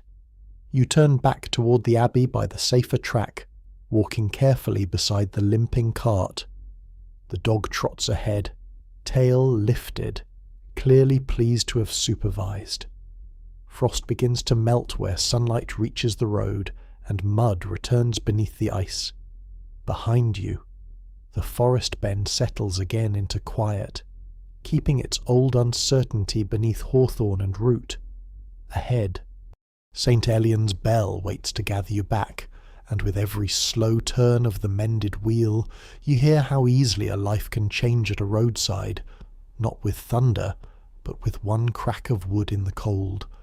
By the time you and Peter coax the cart back towards St. Elian's, the frost has given up pretending to be noble weather and gone back to what winter does best: cold mud, damp hems, and fingers that seem personally offended by labour. The repaired wheel turns with a faint complaint at every rotation, but it turns, and in the Middle Ages that often counts as triumph, the dog trots ahead, then behind, then alongside, clearly convinced that the whole expedition would have failed without its strategic oversight. The abbey bells are already ringing when the outer wall comes into view, not the measured call of ordinary offices, but a brighter peal that scatters across the river and fields. St. Mildred's feast day has arrived properly now, and St. Elian's is preparing not only for prayers, but for the sort of pious hospitality that requires more work, more bread, more candles, and considerably more sweeping than prayer alone. Smoke lifts from the bakehouse. Stable boys hurry through the yard with armfuls of straw. A kitchen servant carries a basket of onions so large it looks like a penance. Even Brother Osborne appears more tightly wound than usual, which is saying something, because he normally carries enough suspicion for 3 men and a magistrate. Master Fulk sees the wounded cart and Peter's face and decides that explanations can wait until after the feast. This is either mercy or exhaustion. You're sent at once to help in the outer hall, where guest benches are being set in order for visiting tenants, neighbouring clergy, and a handful of local gentlefolk whose generosity toward the abbey becomes most visible on feast days, especially when someone is watching. The hall itself has changed since last night. Fresh rushes have been strewn over the floor, and this time they are mixed generously with sweet herbs, lavender, tansy, and rosemary, so the room smells less of boots and more of a determined effort to defeat boots. Green boughs hang between the wall posts. A painted banner showing St. Mildred with a lily and a little church has been unfurled behind the high table, though the saint's eyes, like many painted saints, seem to know more than is restful. Beeswax candles have replaced the smoky tallow dips along the front, and polished pewter catches what light there is. Trenchers of coarse bread are stacked beside the boards. Wooden cups wait in rows like obedient little monks.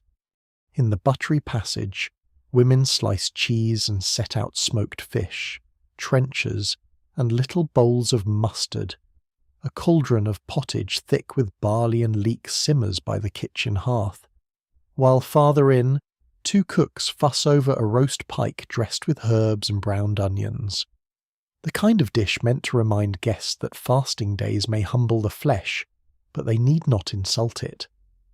A young novice carries in a dish of stewed pears and nearly drops it when the dog slips underfoot. The pears survive. The novice does not thank heaven aloud, but her face does. Some swear that if a feast day loaf cracks cleanly down the middle as it bakes, the house will know a quarrel before the next new moon. The bakehouse woman tells you this while slapping flour from her hands.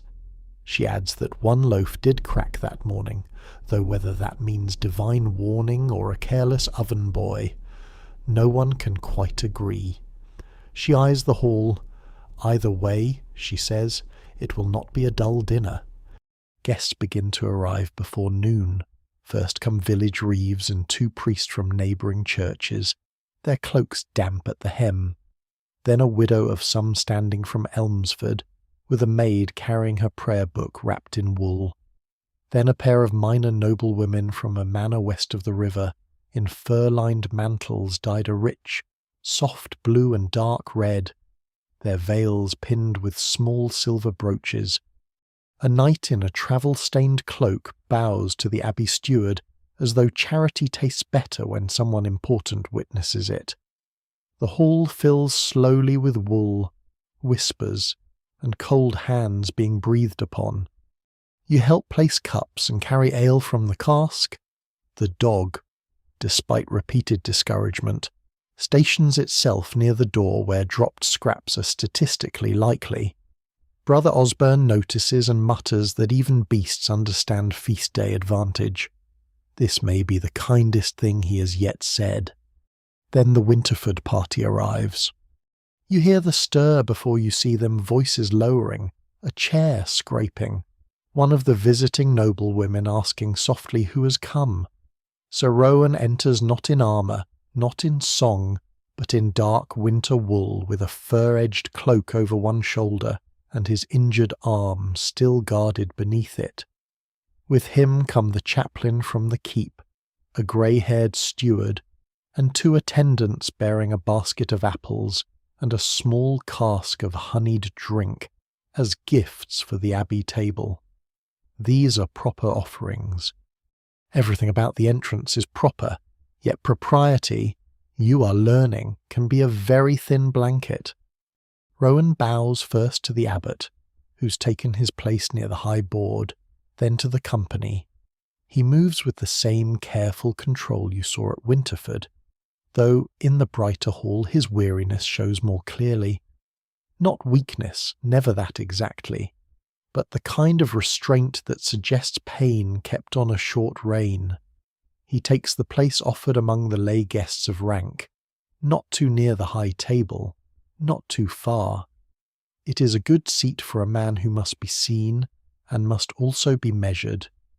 A bell sounds from the church, and for a moment the hall holds still. You glance toward the side entrance. The nuns will not dine with the lay guest, of course, but they pass through the screened gallery on their way from the chapel, visible only in brief intervals through carved openings and the turn of a corridor beyond. That is enough. Sister Aveline appears there for only a breath, one black-veiled figure among others, carrying folded linen toward the infirmary passage. Yet Rowan sees her at once. You know he sees her because his hand, resting beside his cup, closes very slightly against the wood. A glance in a crowded room should be nothing. This room makes it something. The meal begins with blessing, then with bread. Trenchers are laid out thick slices used as plates, then pottage, fish, onions, and a little white cheese. Cups are filled and filled again. Guests speak of roads, rents, weather, and saints with the determined cheerfulness of people avoiding the subject most alive in the room. The widow from Elmsford praises the abbey candles. The priest from Lower Ray praises the herb garden. One of the noblewomen says St. Elian's keeps the finest pickled eels in the valley, which may or may not be true, but is spoken with such gravity that it becomes almost doctrinal. You move along the benches with a jug, topping up cups. From this useful invisibility, you see more than seated people imagine. Rowan answers civilly when addressed. The abbot asks after Winterford's bridge repairs. Master Fulk asks about grain yields. The chaplain comments on the severity of the cold. All of it is ordinary. Underneath it, nothing is ordinary at all. Twice more Aveline passes the side gallery, once with a basket of folded cloths, once with an older nun carrying a small covered dish for the infirm. She never looks directly into the hall. She does not need to. The knowledge of Rowan's presence travels ahead of every step she takes. Brother Osborne has placed himself where he can see both the lay tables and the corridor entrance, his keys resting like a threat against his belt. Even the dog seems to sense unusual tension and lies down without begging, which is nearly miraculous. Those who tell the tale never fully agree who notices first that others are noticing. Perhaps it is the abbey steward, whose eyes miss little. Perhaps it is the widow from Elmsford, who watches over the rim of her cup. Perhaps it is you, carrying ale, when Rowan lifts his head at the faint rustle of a black veil behind the screen, and Aveline, despite all discipline, slows by the width of a heartbeat. No touch passes between them, no word, only the dangerous recognition of two people still measuring the same silence. By the time the final trenches are cleared and a little dish of stewed pears circles the hall, the feast has taken on that peculiar stillness that comes when everyone has eaten enough to soften manners, but not enough to dull curiosity. Banners stir above, candles burn lower, the smell of rosemary and fish, beeswax and wet wool, hangs thick in the air. Rowan remains composed, Aveline unseen again, and every glance that crossed that room lingers like a thread pulled too tight. After the feast, St. Elian's does not relax so much as loosen one finger from its grip. The guests drift from the outer hall in small murmuring groups, their cloaks drawn close, their bellies warmed by pottage, fish, pears, and curiosity. Servants clear the trenches into buckets for the pigs. A boy sweeps the rushes with a birch broom, pushing crumbs, bones, straw, and spilled herbs into a damp mound by the door. The cracked feast loaf, which the bakehouse woman mentioned with such dark satisfaction, has already become part of 3 different predictions, none of them cheerful and all of them improving with repetition.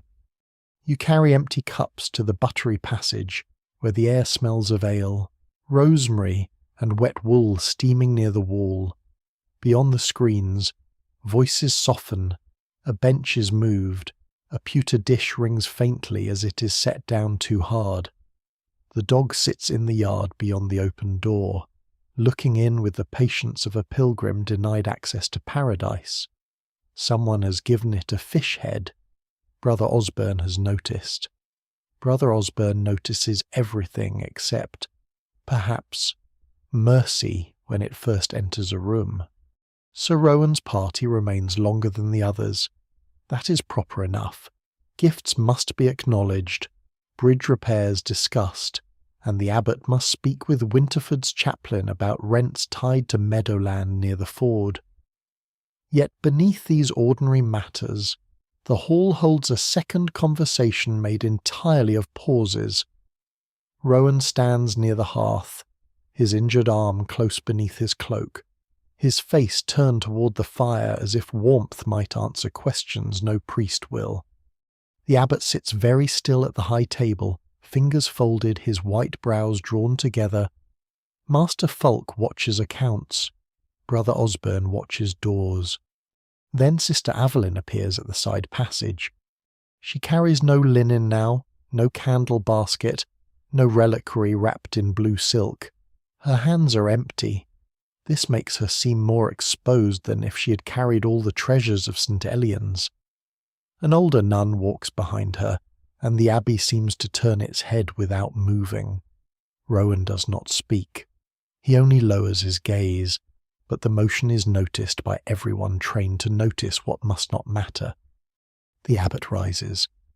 There is no summons spoken aloud, at least none you hear, but Aveline follows him toward the chapel, and Brother Osborne steps after them, keys sounding once at his belt. You're told to bring a fresh beeswax candle to the chapel door because the one in the wall niche has burned low. It is the kind of task that seems simple until you realize it places you exactly where every forbidden whisper wishes to pass. You take the candle from the sacristy shelf, where tapers are stored beside folded altar linens, a brass basin, and little packets of blessed salt. Some swear blessed salt keeps away storms, sickness, and wicked spirits if set near the threshold. Others say salt mostly keeps meat from spoiling, which is less dramatic but more dependable. You hold the candle carefully, its pale surface smelling faintly of summer hives and dry grass, and walk through the narrow passage into the church. The chapel of St. Mildred lies off the north side, behind an oak door banded with iron. The wood is old, dark, and polished around the latch by hands that have sought comfort, judgment, or both. A lamp burns before a painted panel of the saint beneath her hawthorn tree. Her face is calm in the way painted saints often are, as if they have never dealt with damp socks, disputed dowries, or men who confuse silence for consent. You set the new candle in the wall niche. Its flame catches slowly, then steadies. The old candle beside it is half burned and bent, wax fallen in pale folds like a little frozen waterfall. Through the door, voices begin. The oak is thick, and you do not hear every word. Perhaps you should not hear any. Yet the chapel passage carries sound strangely, catching it in stone hollows, returning pieces. The abbot's voice comes first, low and tired. "Daughter." Aveline answers, but only the shape of her voice reaches you. Then another phrase, final vows. Silence. Then before God. You stand in the passage with your hands folded, feeling the cold rise through the soles of your boots. Somewhere behind you, the feast hall continues to empty. A servant laughs softly, then stops. Outside, a horse stamps. The bell rope creaks faintly in the tower, stirred by wind rather than hand. You think of the manor court and Joan saying yes beneath everyone's eyes. You think of the cracked wheel on the frost road, of the blue ribbon beneath cloth, of Rowan's hand closing by his cup. No one can quite agree whether Aveline confesses love, doubt, anger, or only sorrow. Later, the valley will put words into that chapel like coins into a poor box. Some swear she begs release from her vows. Others insist she asks only to be moved to another house, farther from Winterford, where memory cannot ride in for feast days wearing dark wool. A few say she confesses nothing at all, that she stands before the abbot and simply weeps, and that tears are the only language the door cannot muffle. Brother Osborne stands farther down the passage, his face turned toward the nave. He looks less triumphant than you expect. In candlelight, suspicion can look very like fatigue. His keys hang still. Perhaps even he knows that rules are easier to guard before they touch a living heart. Inside, the abbot speaks again. This time you hear more. Mercy is not the same as permission. Aveline's reply is too soft. Nor is punishment the same as holiness, the abbot says after a long pause. The words move through you slowly. They do not solve anything. Medieval lives are seldom solved. They are bound, witnessed, endured, and sometimes gently unknotted by hands that tremble. You look at the oak door and imagine Aveline on the other side, black veil framing her pale face, her empty hands folded so tightly they must ache. You imagine the abbot not as a villain from a tavern tale, but as an old man holding a law in one hand and a wounded soul in the other, unsure which will break first. Footsteps sound in the nave. Sir Rowan has not left. You see him beyond the screen, standing in shadow near a pillar, his chaplain beside him. He does not approach the chapel door. He does not have to. His presence reaches it all the same, quiet as breath under winter wool. The chaplain touches his sleeve, urging him back. Rowan remains one moment longer, then turns away. The door opens at last. Aveline steps out first. Her face is dry, but changed, as if tears have passed somewhere behind the skin and left no mark for strangers. The abbot follows, leaning lightly on his staff. He looks at Brother Osborne, then at you, then toward the nave where Rowan has gone. There will be no talk tonight, he says. This command is both holy and doomed. Aveline passes you, and for the first time, she speaks without being required. The candle burns cleanly, she says, looking at the niche. You glance at the beeswax flame. It stands steady, golden and quiet. "Yes, sister," you answer. She gives the smallest nod and continues into the cloister passage, where the older nun waits. Brother Osborne closes the chapel door behind the abbot. The iron latch settles with a sound softer than judgment and heavier than sleep. No one knows, not yet, whether mercy or punishment has answered her. But as the hall empties, as the dog noses the fish bones outside, and as the clean candle gives its patient light beside the bent one, you feel that something has shifted within St. Elian's. Not broken, not healed, only shifted, like a stone in a wall that has carried too much winter. Snow begins before dawn, not with drama, but with a patient whisper against the shutters, as if the sky has decided to copy the monks and cover every rough edge of the world in pale silence. By the time the bell calls matins, the abbey yard lies under a thin white skin, marked by the careful tracks of servants, hens, and one forbidden dog who has apparently decided that rules cannot apply to weather. You wake beneath your wool blanket with the chapel's words still turning slowly inside you. Mercy is not permission. Punishment is not holiness. They have followed you into sleep and out again, softer now, but no lighter. St. Elian's moves differently under snow. Boots pause before crossing the yard, cloaks are drawn higher, buckets are carried close to the body so the water does not freeze at the rim. In the kitchen passage, a girl breaks ice from a wooden tub with the back of a ladle, muttering that winter has no manners. The bakehouse sends out a smell of warm rye, smoke, and singed flour. In the infirmary, old Sister Maud warms a little pouch of cherry stones near the hearth for stiff joints. Because some swear that heat held in stones or pits drives cold humours from the bones. Others say it mostly gives an old woman something blessedly warm to hold, and perhaps that is cure enough. After the first office, the abbey does not settle. There is movement near the cloister, quiet but deliberate. Master Fulk speaks in low tones with the abbot. Brother Osborne walks twice between the guest passage and the chapel door, his keys subdued beneath his cloak as if even iron feels the snow. A lay sister wraps a small bundle of linen and wool cord.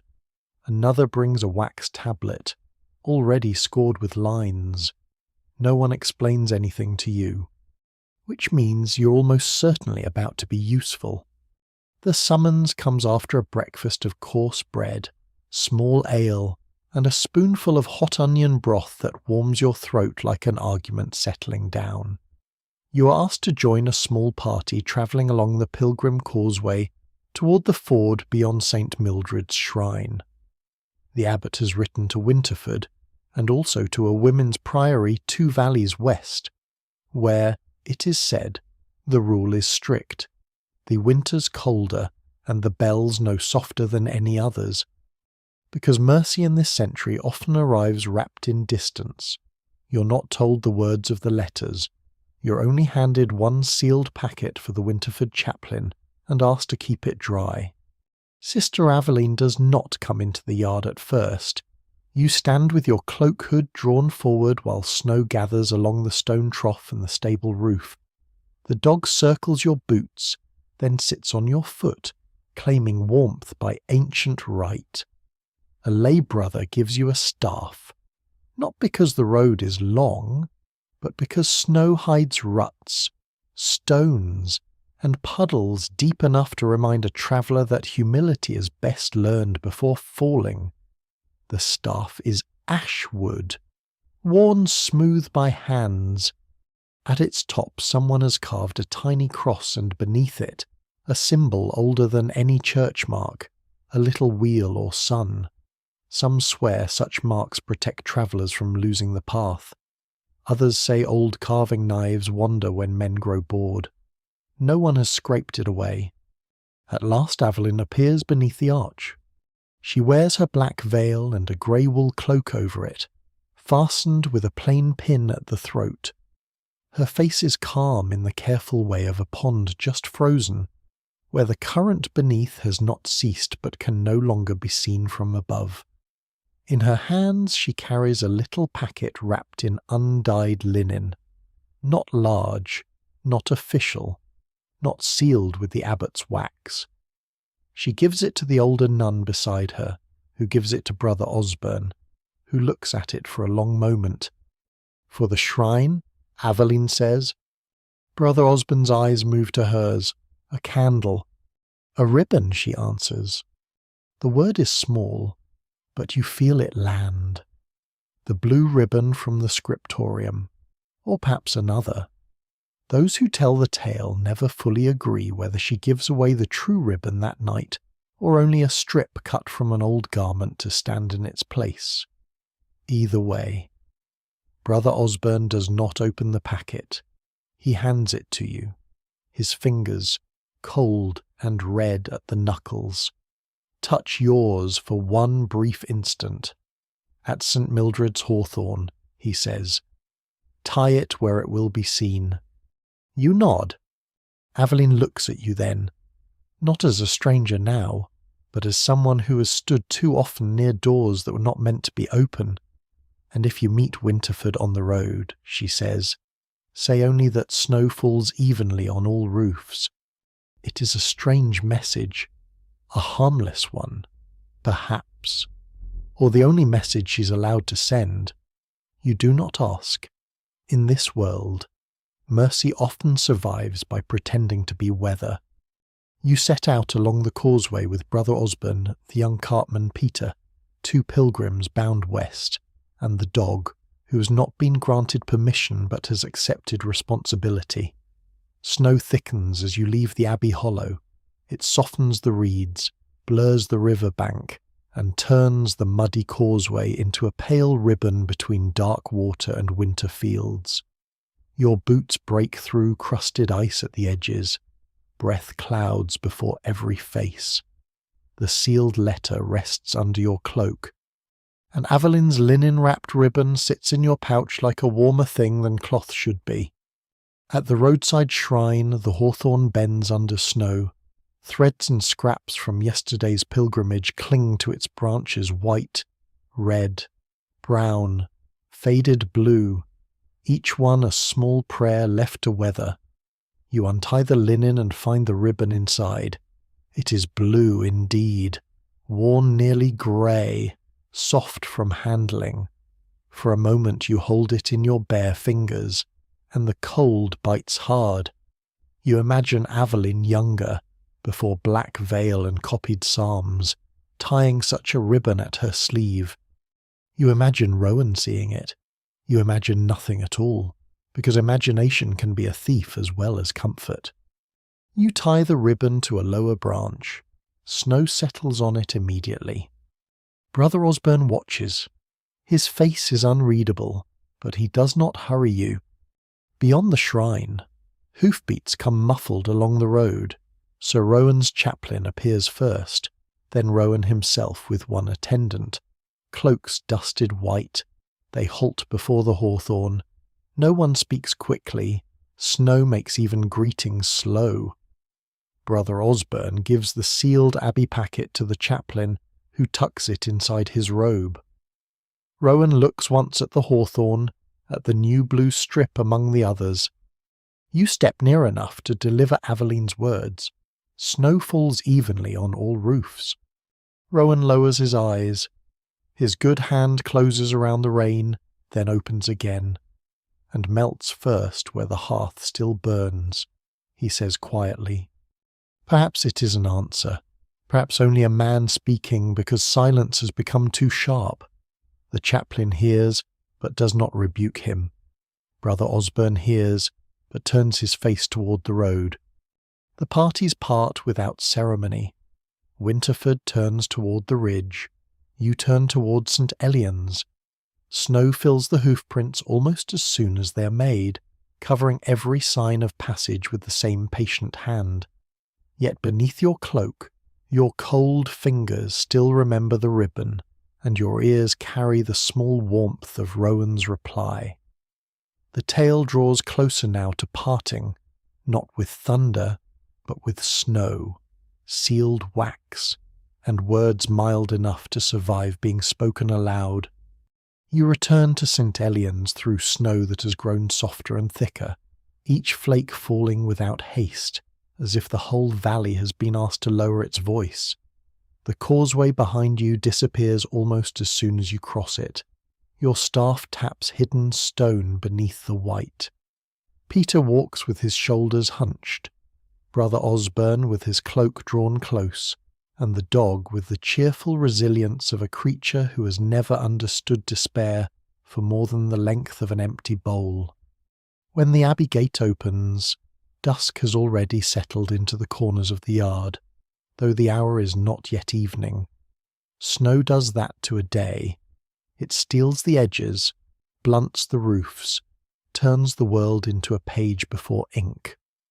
The bakehouse window glows orange. From the kitchen passage comes the smell of onions, rye, and smoked fish warming for supper. A servant shakes snow from a bundle of firewood and stacks it near the hearth, muttering that wet logs smoke like angry bishops. No one asked whether the ribbon was tied. No one asked whether Winterford appeared. Everyone becomes fiercely devoted to ordinary duties. Rushes are spread in the guest passage. Bowls are washed with sand and hot water. A novice counts candles, lips moving as though arithmetic itself were a psalm. In the infirmary, Sister Maud dries yarrow over the fire. Some swear yarrow beneath a pillow brings a dream of the one who truly loves you. Others say it mostly brings the smell of dried weeds close to your nose.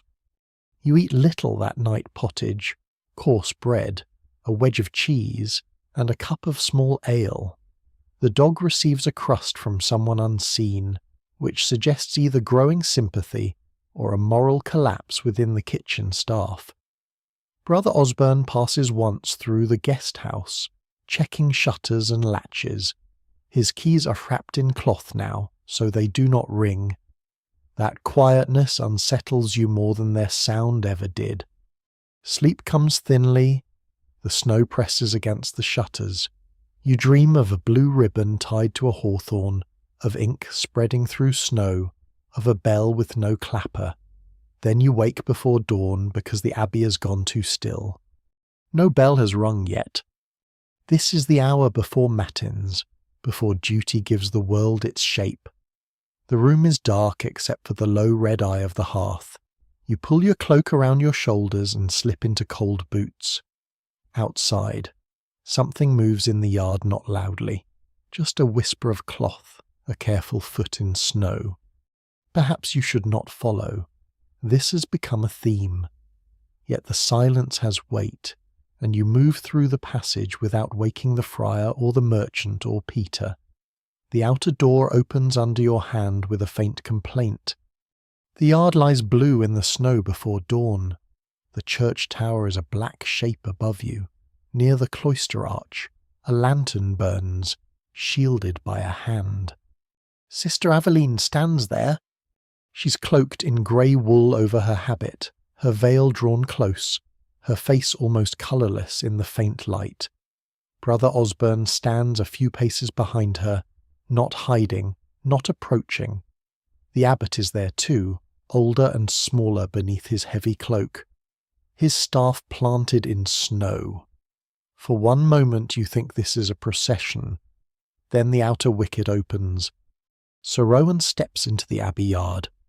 He comes without horse, without attendants, without the shape of a knight in a tale. Snow whitens his dark cloak and rests in his hair. His injured arm is bound close. His good hand holds nothing but a folded cap. Behind him, the Winterford chaplain waits beyond the gate, head bowed. Rowan stops before the abbot and bows. Then he looks at Aveline. No one speaks at first. Those who tell the tale never fully agree how this meeting is permitted. Some swear the abbot grants it as penance. so both hearts may renounce the world aloud and be done with longing. Some say the Western Priory has agreed to take Aveline after Candlemas, and this is mercy before distance. Others whisper that Brother Osborne himself carried word to Winterford, not out of softness, but because even iron keys grow heavy when they lock the same sorrow too long. The abbot speaks at last. Before the bell, he says, and before witnesses. Aveline inclines her head. Rowan does the same. You stand near the passage wall, unsure whether you're witness or accident.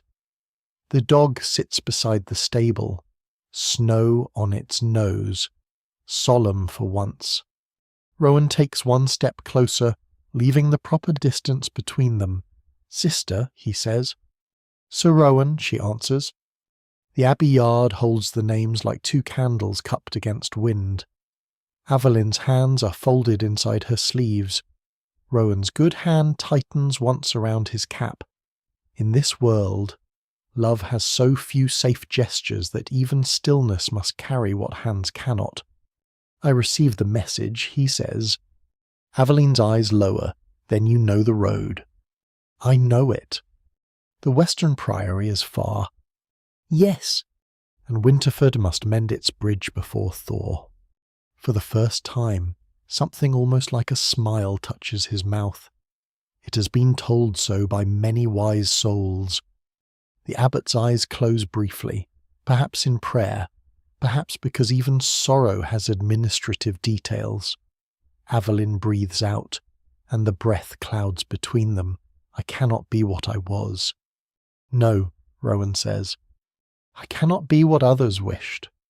"No, I can only keep the vow I have, if God will give me strength enough to make it true." Rowan looks toward the church door, toward the tower where the bell waits. "Then I will pray for strength," he says, "for you first. Then, if there is any left, for myself." It is a small joke, if it is a joke at all, but it softens the snowbound yard.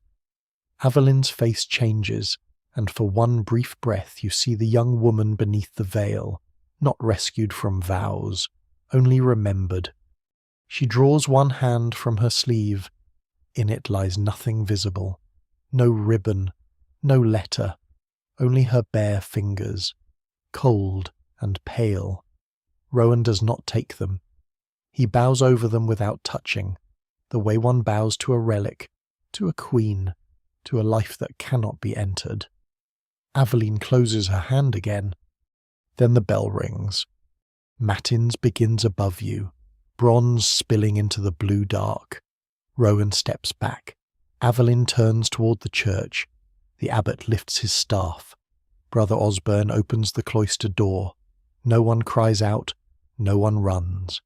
The choice settles quietly, not triumph, not punishment, not the clean ending sung by minstrels, but a parting made before witnesses, shaped by faith, fear, love, and the hard mercy of distance. Rowan leaves through the wicket before the second bell stroke fades. Aveline enters the church with the nuns. You remain in the snow, listening as the chanting begins within worn stone, and the footprints between them slowly fill with white. After Rowan leaves and Sister Aveline enters the church, St. Elian's continues as if nothing impossible has happened, which is how old places survive the weight of human hearts. The bell finishes its bronze calling. The chanting rises behind the thick walls, low and steady, carrying matins into the blue hour before dawn. Snow gathers on the yard stones, on the stable roof, on the abandoned line of Rowan's footprints, and on the smaller prints where Aveline stood before turning back toward the choir. For a little while you remain by the passage wall, your cloak drawn tight, your breath fading white before your face. Brother Osborne closes the wicket. He does it slowly, not softly exactly. Iron and oak have their own opinions, but he does not slam it. His cloth-wrapped keys make no sound as he turns away, and in that strange quiet you remember how they once seemed to follow every secret like a small jailer's bell. Now they hang against him like tired tools at the end of a long day. He looks at the snow filling the footprints and says, "Not to you, not quite to anyone, by noon." No one will know where he stood. You almost answer that people will know anyway. The valley knows with or without footprints, but you say nothing, because the snow is doing its best. The dog trots from the stable, shakes snow from its ears, and follows you back toward the guest house as if it has witnessed solemn matters and would now like breakfast. Inside, the travellers begin to wake. The wool merchant pulls his cloak around him and asks why the bell sounded so cold this morning, as though bronze can catch weather. The friar sits upright, already crossing himself. Peter the cartman yawns, scratches his hair, and mutters something about the repaired wheel needing checking before the road thaws. The half-burned candle near the door has gone out in a puddle of wax, but beside it a new taper waits, clean and pale. You help carry water from the yard pump. The handle bites your palm. Ice skins the bucket rim. In the kitchen, servants break yesterday's bread into broth because nothing edible escapes usefulness here. A lay sister sprinkles a little salt at the threshold after sweeping, a habit she says keeps quarrels from crossing into the room. No one can quite agree whether salt stops anger, spirits, damp, or ants, but the line glitters briefly on the stone like a tiny white boundary. And after the morning you understand why people draw boundaries wherever they can. By sunrise, news has already learned to walk. No one speaks openly at first. They speak around it. A stable boy says Winterford's chaplain came before dawn. A washerwoman says the abbot lit the chapel lamp himself. The bakehouse woman says one loaf baked whole without cracking, which must mean something kinder than yesterday's omen, unless it means the oven was simply hotter. Some swear Aveline is to be sent west after Candlemas. Others swear she begged to go. Others say she did not beg at all, that she stood straight as a candle and chose the road herself. Even now, it is hard to tell whether the story belongs to mercy, discipline, or the valley's need to turn pain into something that can be carried in the mouth. You see Aveline only once more that day. It is near mid-morning, when the snow has thinned and pale sun touches the cloister stones. She crosses the walk with Sister Maud, carrying a basket of clean linen for the infirmary. Her face is composed, but not empty. That is the difference you notice. Before, her silence seemed locked. Now it seems held. She pauses by the chapel niche where the clean beeswax candle still burns, beside the bent remains of the old one. The flame stands upright, small and golden without flicker. For a moment, Aveline lifts her hand not to touch the candle, only to warm her fingers near it. Then she turns and continues on. She does not look toward the gate. She does not need to. Whatever passed there before dawn has already become part of her, not as a wound freshly opened, but as a scar beginning its long, quiet work. At noon, the abbey feeds the poor at the outer door in honour of St. Mildred's feast. Bowls of pottage steam in cold hands. Children crowd close to their mothers. An old man receives a heel of bread and tucks it into his coat as if it were treasure. The dog sits among them with excellent humility, and somehow receives more than one scrap. Brother Osborne notices and sighs with the heavy resignation of a man losing a theological debate to a mongrel. You leave St. Elian's in the afternoon, when the road has become slush and the river mist begins lifting from the reeds. Master Fulk gives you no thanks, but he does nod once, which from him may be a festival. Peter waves from the cart shed, where the cracked wheel leans against the wall like an old witness. The russet-hooded pilgrim woman fastens her scallop badge and turns toward the lower road. The friar walks west, carrying his staff and his troublesome thoughts about tethered hearts. Behind you, the abbey bell marks none, and the sound follows you over the first bend. Years from now, those who tell the tale will not fully agree. Some will make Rowan nobler than any man can comfortably be. Some will make Evelyn sadder, softer, more obedient, or more rebellious, depending on what lesson they wish the listener to take.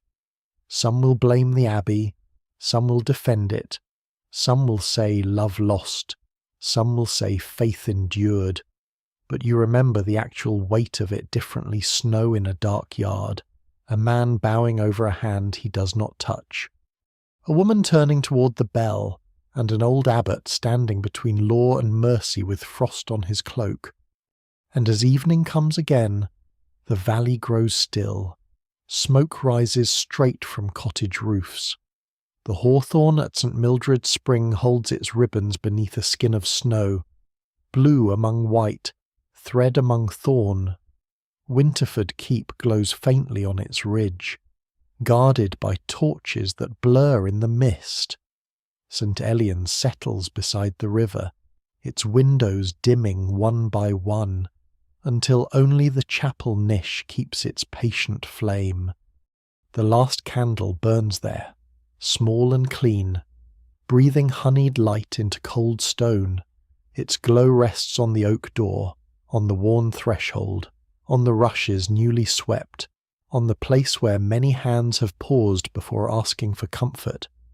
The world beyond it softens.